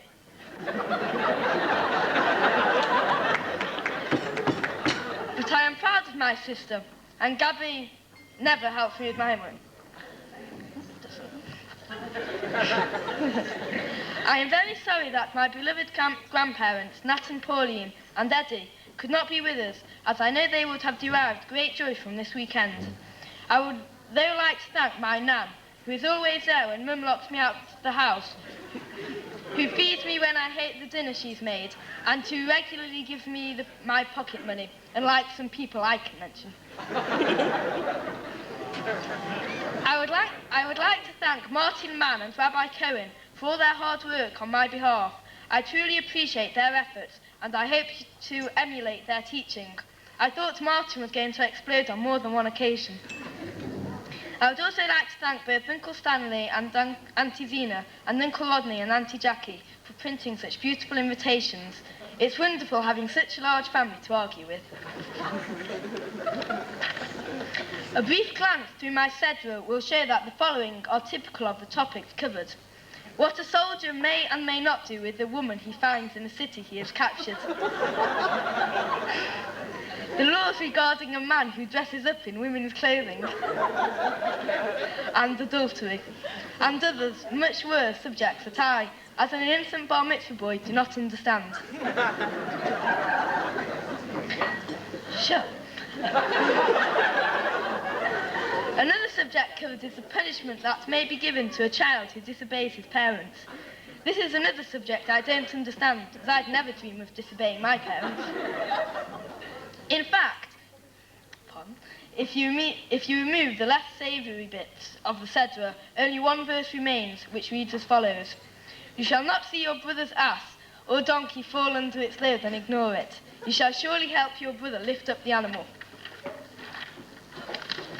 There are two distinct mitzvahs associated with helping an animal carrying a load. The first is when an animal collapses under a load too heavy for it. The passerby is obliged to help and load the animal until it is able to stand again. The second is when the load wasn't properly secured to the animal and has fallen off. The passerby in this case is obliged to help put the load back onto the animal's back. There is a Talmudic discussion as to whether or not kindness to animal exists in Jewish law, and, as a proof that it is, quotes the principle that when faced with an animal that has fallen under a too heavy load and a second animal whose load has fallen off its back, the passerby is obliged to first help the animal that has collapsed, and only then to help the other animal, as the first animal is assumed to be in pain and should therefore be given priority. There is, however, one exception to this rule, and that is when the second animal, the one that no longer has a load on its back, is owned by someone that you don't like. Then, says the Gemara, you should help the person you don't like before you help a friend. This is because the obligation to help someone you don't like, and hence override one's ill feelings towards another person, and thus to promote brotherhood, is one of the central concepts of Jewish law. As the song goes, Hinei ma tovu manayim shevat achim gam yachad. How good it is to see brothers dwelling in peace together, and how good it is to see everyone here at my bar mitzvah sitting together and celebrating this important day with myself and my family.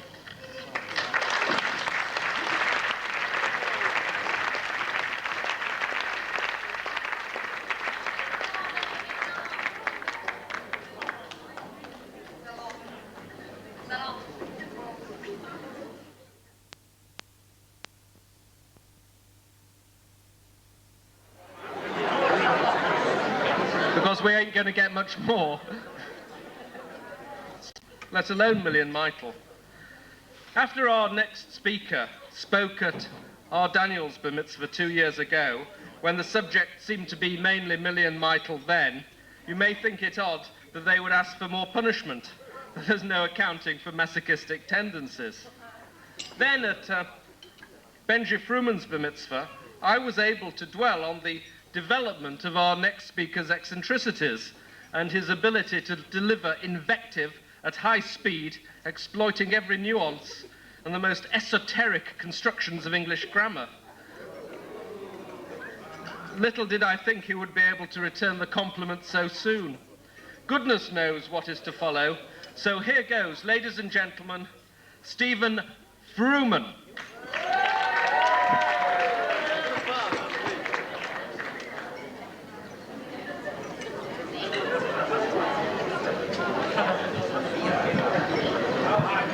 Well, ladies and gentlemen, talk about Acharon Chaviv.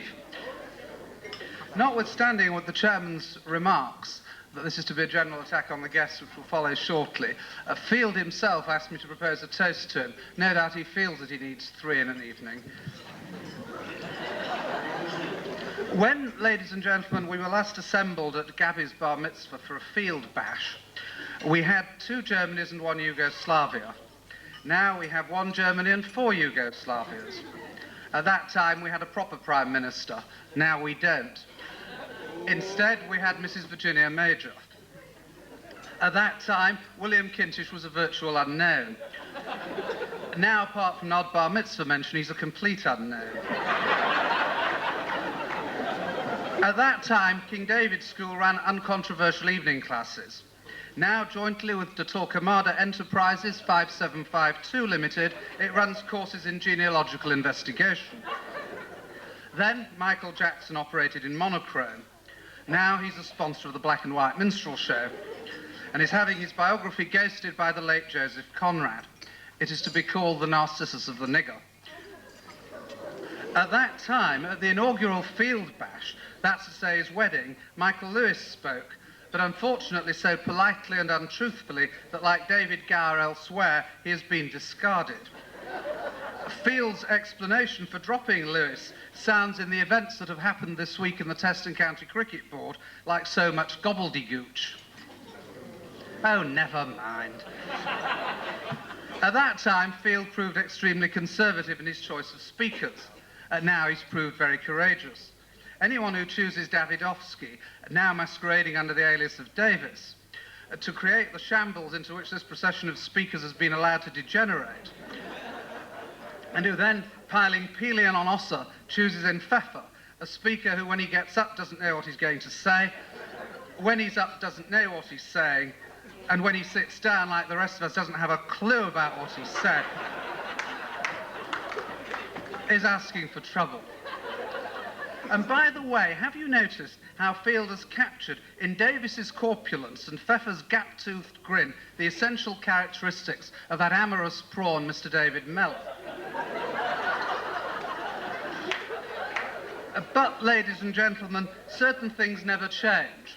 And in particular, the happiness exclusion zone around Field remains completely impenetrable.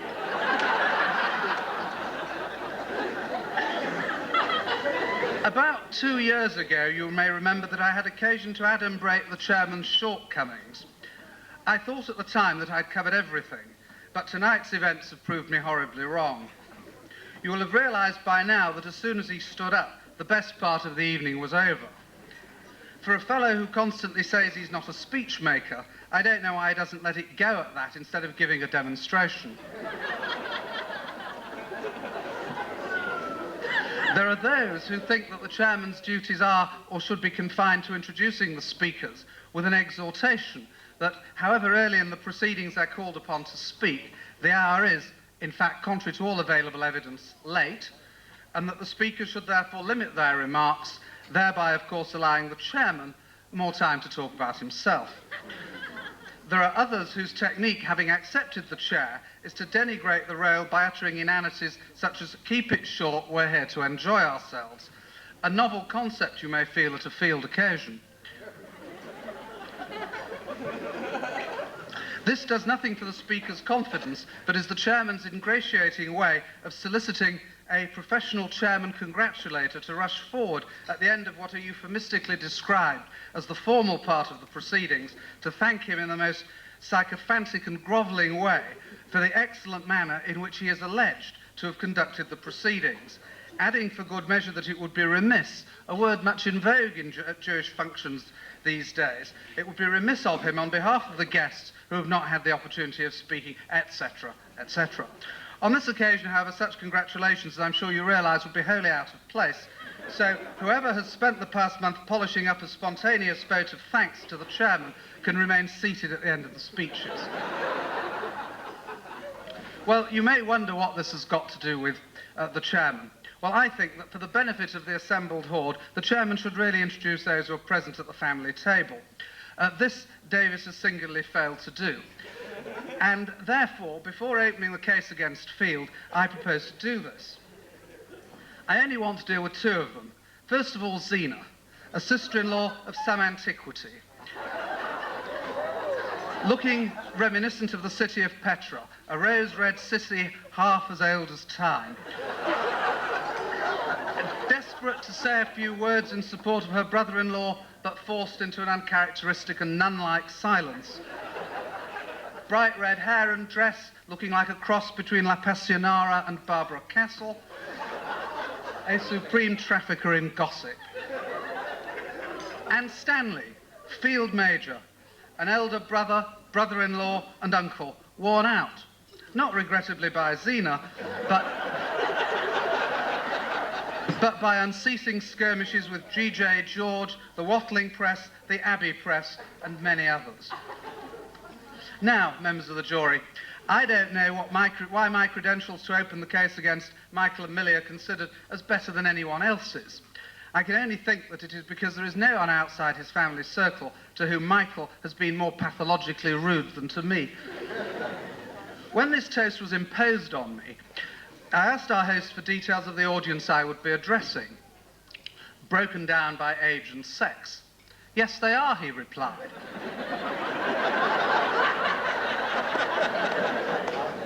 As usual, he was wrong. To me, you all look broken down by age alone. There is, as you know, a group of persons who complain of having a bad press. Among these are myself, Mr. David Mellor, the royal family, the late Oliver Cromwell, and the late King Richard III, whose reputation was destroyed first by that sanctimonious humbug Sir Thomas More, and then by the Tudor hack William Shakespeare. Richard, you will remember, was misinterpreted and misrepresented as a hunchback, a murderer, and a usurper. Field does not happily appear to fall into any of these categories. For all I know, he may not be spinally disadvantaged. He has no nephews, and the only thing that he has usurped is the chairmanship of the BA Parents Committee, whose business is now conducted without interruption by Garson's infernal telephone, which is one of the earliest examples of successful grafting by surgeons of a portable prosthesis.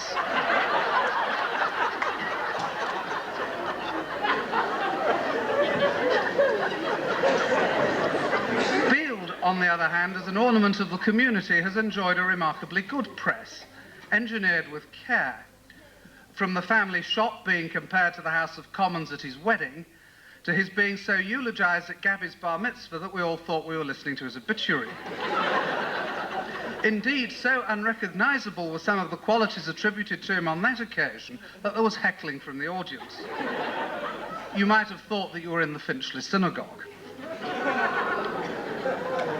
It is therefore up to me, I feel, to save Field from the saccharine praise of his unanimous admirers. This, you will be unsurprised to learn, is not too difficult an operation. All we have to do is to move back a little in time, for Field was not always the uncontroversial, uncomplicated, virtuous, uxorious, polite, tolerant, wise, helpful, sociable, talkative figure that he is now. In fact, on the subject of talkativeness, it is, I find, ladies and gentlemen, his occasional flashes of silence which make his conversation so perfectly delightful. The allegedly mellowing qualities, ladies and gentlemen, of middle age are much overrated in respect to Michael Field. There are many facets of Michael's character which are worth exploring. Before I begin, however, I want to reassure everyone that I am aware of the Adler House bull recently propagated by the chief rabbi on the subject of the contents of bar mitzvah and wedding speeches. Keep away from all matters of doubtful taste and dubious morality is the message. This, of course, severely restricts the scope of most speakers, but not on this occasion. A Field's past is regrettably free of any trace of concupiscence, lubricity, or salacity. I see Millicent is nodding ruefully. Indeed, I can go further and say that pronounced sexual fantasy is not a feature of Field's life at all. And now I see him nodding. Still on the subject of rabbinical bull, as most of you know, I have a rather ambivalent relationship with Frummers in general. And this is plainly reciprocated, since Jacqueline and I were left out of a recent leaflet drop in Broughton Park on the subject of Sneersdickheitness. What is more, we didn't even get a copy of the Heimische News. However, significantly, certain people did receive the encyclical, which dealt extensively with knees, elbows, necks, blouses, wild wigs, and the transparency or opacity of tights and leggings.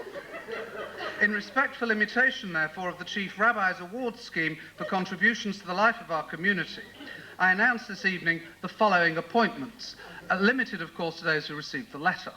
First of all, Morris Hamburger, to be controller of tights and leggings and keeper of the neckline, but only on condition that he himself starts to wear less tight-fitting clothes.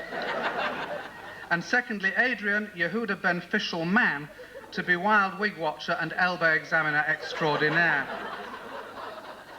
I hope that those not yet appointed to office will not be offended by their omission. I will be putting together a team of modesty mavens to inspect the stock at Bal Harbour for correctness.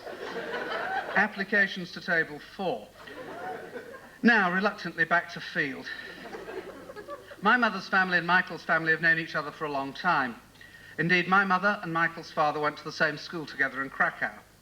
This came about when, demonstrating that quirky independence of mind which he now displays, Field's ancestors went on aliyah to Poland from Scotland. Why they did this remains a mystery, as the Scots have always been more tolerant of minorities than the English, and certainly than the Poles.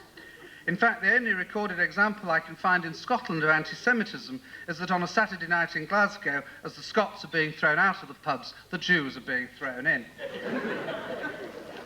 For a long time, many of us have wondered why Michael would roll up his trousers above the knee and begin scratching his legs almost as soon as he arrived anywhere. Many explanations have been put forward for this strange conduct, not the least flattering of which was that Michael was making a statement about his position on the evolutionary scale. The truth turned out to be more mundane. He was advertising his availability and auditioning for a role as a Freemason. His supererogation, however, in rolling up both trouser legs when only one was needed to be rolled up, has not helped to advance his Masonic career. Brother Field's political development is also of interest. In his early days, he professed socialist ideals by allowing his hair to fall out and wearing sandals. In fact, like the Nicaraguan Bianca Jagger, he appeared to be a true sandalista. Oh, never mind. But in fact, he was always really a secret Thatcherite, well before Mrs. T herself.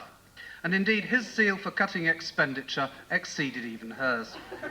Where she was concerned only with public expenditure, he slashed private expenditure with a ferocity of which both Professor Milton Friedman and Sir Alan Walters could have been proud.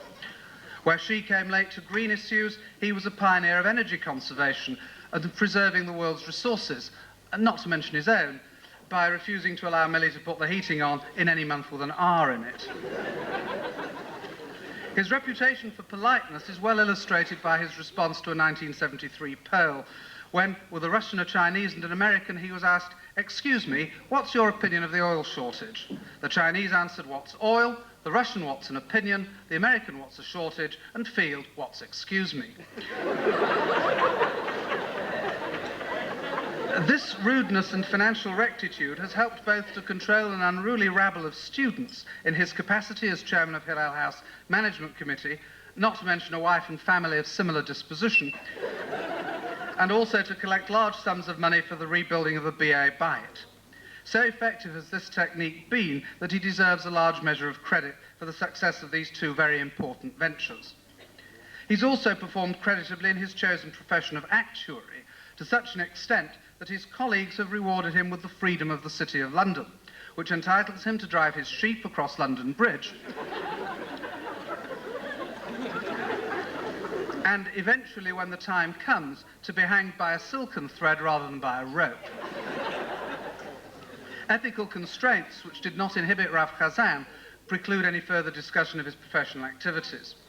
As well as being Field the Freemason, he's also Field the Frummer, and was appointed as a well-merited reward for his zeal in the minutiae of ritual observances as a bridegroom of the law at the Holy Law and South Broughton Synagogue.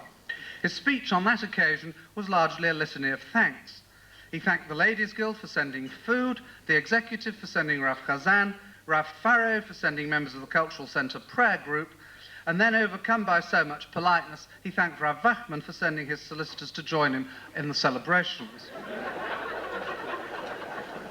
This feeble attempt at PR for me and Davis made a deep impression on me, so much so that when I read recently in the Jewish Telegraph the tasteless headline, "Wachman lawyer dies," my first reaction was that Davis had yet again done something without telling me about it first.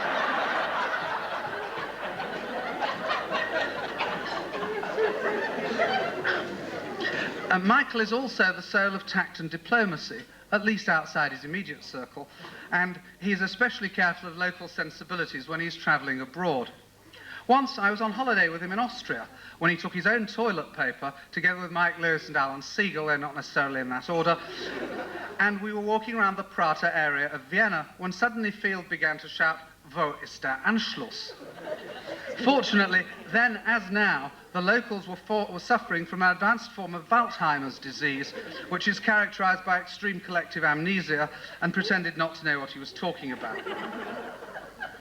However, all in all, Field's a good egg. Head. He's a loyal friend on whom you can always depend for an honest opinion and practical help, and some original thinking, uncluttered by social nonsense and niceties, spurious concern or hypocrisy. He's in fact a man of integrity who exemplifies those virtues praised yesterday by Rav Chazan, but I should tell the good rabbi that whereas he receives Field's incomprehensible emanations only by post, prepaid I hope, the rest of us get them in person straight between the eyes, and sometimes even lower down. But Field, of course, doesn't operate in a vacuum. Together with his charming wife, Millicent Hetty Field Berman, they constitute one of life's legendary partnerships. I'm not quite sure which. I originally thought perhaps of Dante and Beatrice, Roland and Oliver, Abelard and Eloise, Romeo and Juliet, even Darby and Joan. And then, incomprehensibly, Lucretia Borgia and Alexander de Medici came to mind. But in the end, I felt it reduced to such couples as Laurel and Hardy and Abbott and Costello. In the end, however, I plumped for Groucho Marx and Margaret Dumont. And now onto an altogether more pleasant topic, Millicent herself. A very part-time teacher and upholder of the traditional Jewish occupation of seamstress, which she now has updated to that of embroiderer. A couple of days ago, I was talking to Field, who, while he was supralunar, ladies and gentlemen, about the forthcoming bar mitzvah, was visibly and psychotically nauseous about the high level of acceptances from the guests. Go and think about it. After a moment, though, he cheered up, but only temporarily, and began to wax romantic about his beloved. "You know," he said, speaking confidentially between these four walls, "to the outside world, Mill is my wife, but to me, she's the world." The sick bags in the colour scheme of the bar mitzvah are to be found on the tables in front of you. Fortunately, his dearly beloved came into the room just too late to hear this schmaltzy endorsement of her starring role in Field's life, of which she had hitherto been completely unaware. Exit Field. So I asked Millie why she'd done it. "Done what?" she asked. "Married him," I said. "Well," she said, "if you remember, it was either you or him." And he lost. At this point, I got round to asking her what I'd come to ask, and that was whether she'd be offended if I referred to Michael as a congenial freak. She said she would be, but on the grounds that in her opinion there was nothing at all congenial about it. Millicent is a much-loved and sweet-tempered wife and daughter, not to mention long-suffering mother. After she married Field, she went to the university to obtain a philosophy degree. I can only think this was done to try to understand H.L. Mencken's aphorism that love is the triumph of imagination over intelligence. But alas, even after 3 years, and now after 23, she still doesn't know if she's intelligent or just imaginative. Field, however, advises that it would be dangerous to say anything about her other than that of a conventional and wholesome nature. As I've never been able to bring myself to say anything of the sort about Millie and wouldn't wish to change the habits of a lifetime, I've nothing further to add. Save to say that although Michael disdains any suggestion that he is to be regarded as English, his family and married life have throughout been conducted with all the characteristics of the British Empire. That is to say, just a hint of terror backed up by the occasional massacre. And ladies and gentlemen, with these disconnected ramblings, if they can be dignified as such, I give those of you who may still be listening the toast for the third time this evening, which is happiness and Hetty. Ladies and gentlemen, if you want to, get up again. Thank you very much.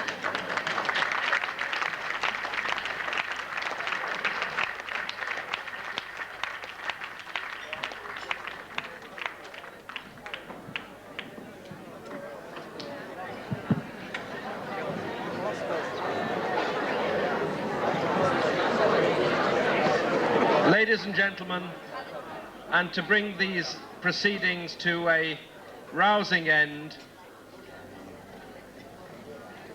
the lad himself, Michael.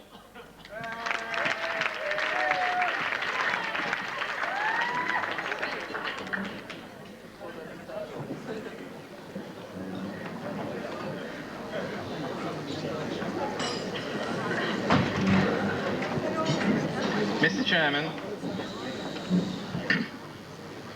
grab on him, ladies and gentlemen. A few days ago, I had a conversation with my wife.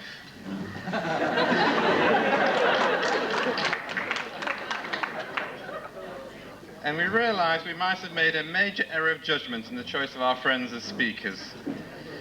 Our fears increased a few days ago when the snippets of their speeches became known to us.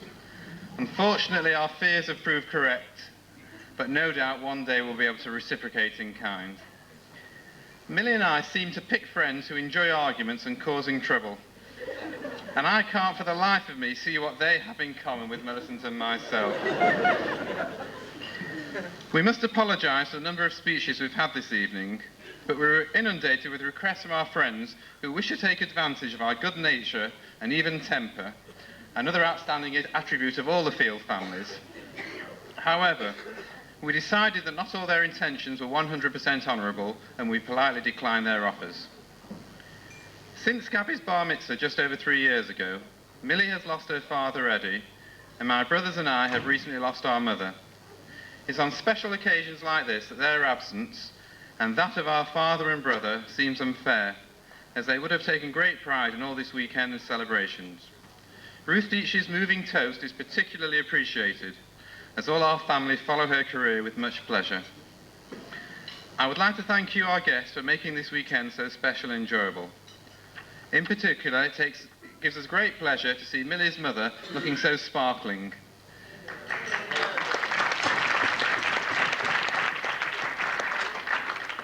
Long may she continue in good health, supplying our children with those vital necessities of life lacking in our home. That is pocket money, food, and affection.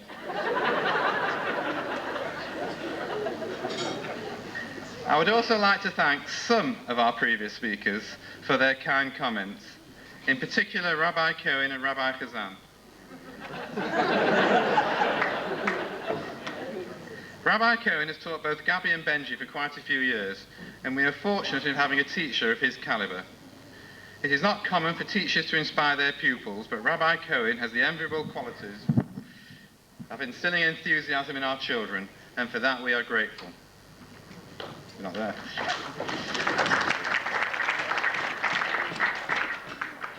As we heard yesterday and today, Rabbi Chazan is an inspiration to us all.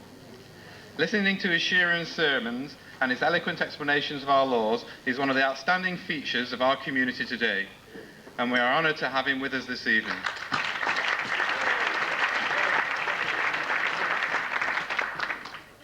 Our chairman, Jonathan Davis, has known Millie since they were both very young. I envy Jonathan for his intellectual and laid-back approach to our complicated and pressured world, and we thank him for his dignified approach to tonight's proceedings. Millie is close friends, most of the time, with his wife, Lillian. Our children are also friends, and we've been on holiday with them many times, and that's as searching a test of friendship as you can get. However, Jonathan and I disagree on virtually every subject you can care to mention, and the same can be said about Stephen and Jonathan Pfeffer. I would also like to thank my older brother Stanley, Harry Law Shul, please note, for his affectionate and truthful brocha to Benji.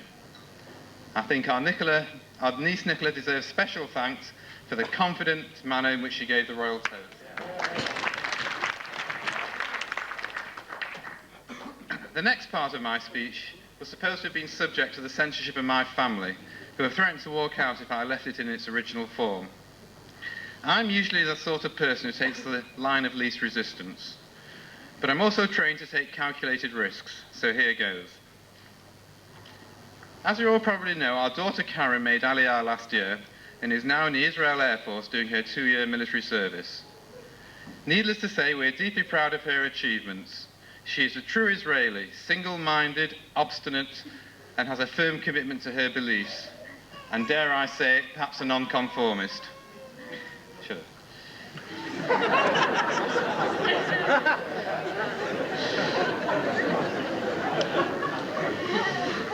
It's a pity she never listens to a word either we say or apparently her commanding officers, which is why her leave and return home was postponed to the very last minute. The State of Israel owes its existence to a previous generation's dedication, and we feel that Karen is their worthy successor.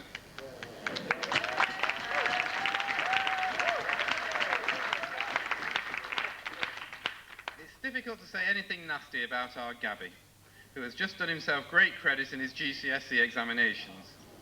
He thinks, however, we don't notice his quiet lunges and constant baiting of his younger brother, but I also think he realises his days of physical superiority are fast coming to an end. I now turn my attention to our main attraction, our youngest child, Benjamin David. This handsome young man has a fighting spirit in the full sense of the word, as you can all see by the scars on his face. He is dedicated to every sport you can care to mention, loves music and fighting. Fighting his sister, fighting his brother, fighting his father, fighting his mother, and fighting his uncles. Having said that, he is the most affectionate of our children, and long may it continue. We were very proud of him yesterday, and we hope and pray that him and his brother and sister fulfill their full potential in life. I hope, however, it's just a coincidence that Cedra explains how parents should deal with a rebellious child. I would like to thank Martin Mann for his patient dedication in teaching Benjamin. Wasn't all plain sailing, but the outcome could not have been bettered. I'd also like to thank the Holy Law Shul, Hannes and Eshwitzo, Hillel House and B'nai Akiva for their kind thoughts and presentations. They are all most welcome and appreciated. I wish to conclude my speech by thanking my dear wife for organising this weekend's Simcha single-handedly and faultlessly, regardless of the expense. I'm under a 3-line whip, only to say nice things about her. During our 22 years of marriage, pardon? 22. I've always been able to conduct all my business and communal activities in the safe knowledge that I have her complete and constant backing and support, even when faced with problems and pressure which at times have appeared insoluble.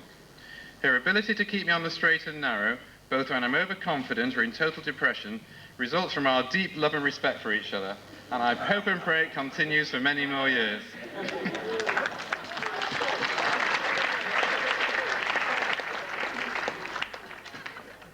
The formal part of tonight's proceedings are now close to an end.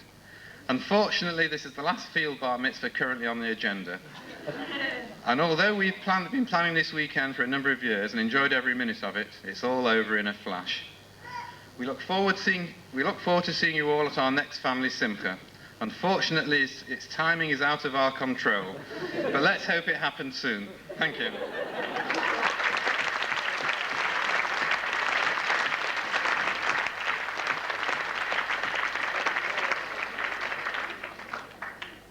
Ladies and gentlemen, thank you very much for your concentration and support this evening.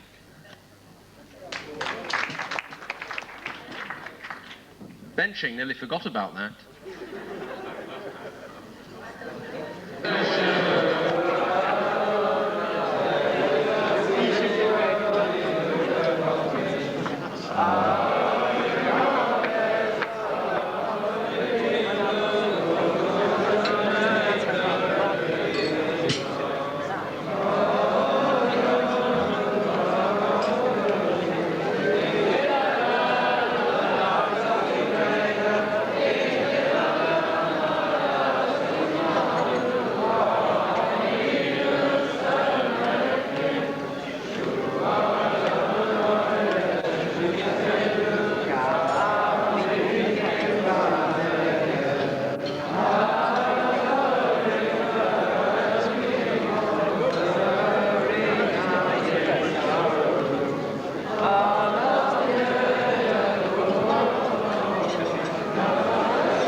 Baba sein weg. Ich sei machen macht aber lam beschuss mit bannen von banan Baba sein weg Allahine mishala مش خانم mishala Allahine خانم mishala تخاينو وكو بخشما فوخاتنا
Just before we conclude, I think it would be remiss of us,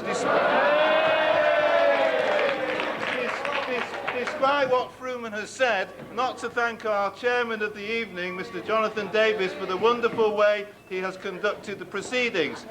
Unlike Mr. Fruman, I can tell you, Jonathan, I understood every word that you said. Thank you very much indeed.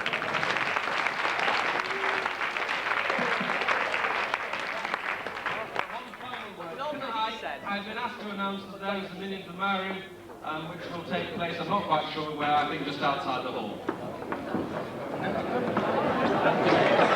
you very much. Thank you very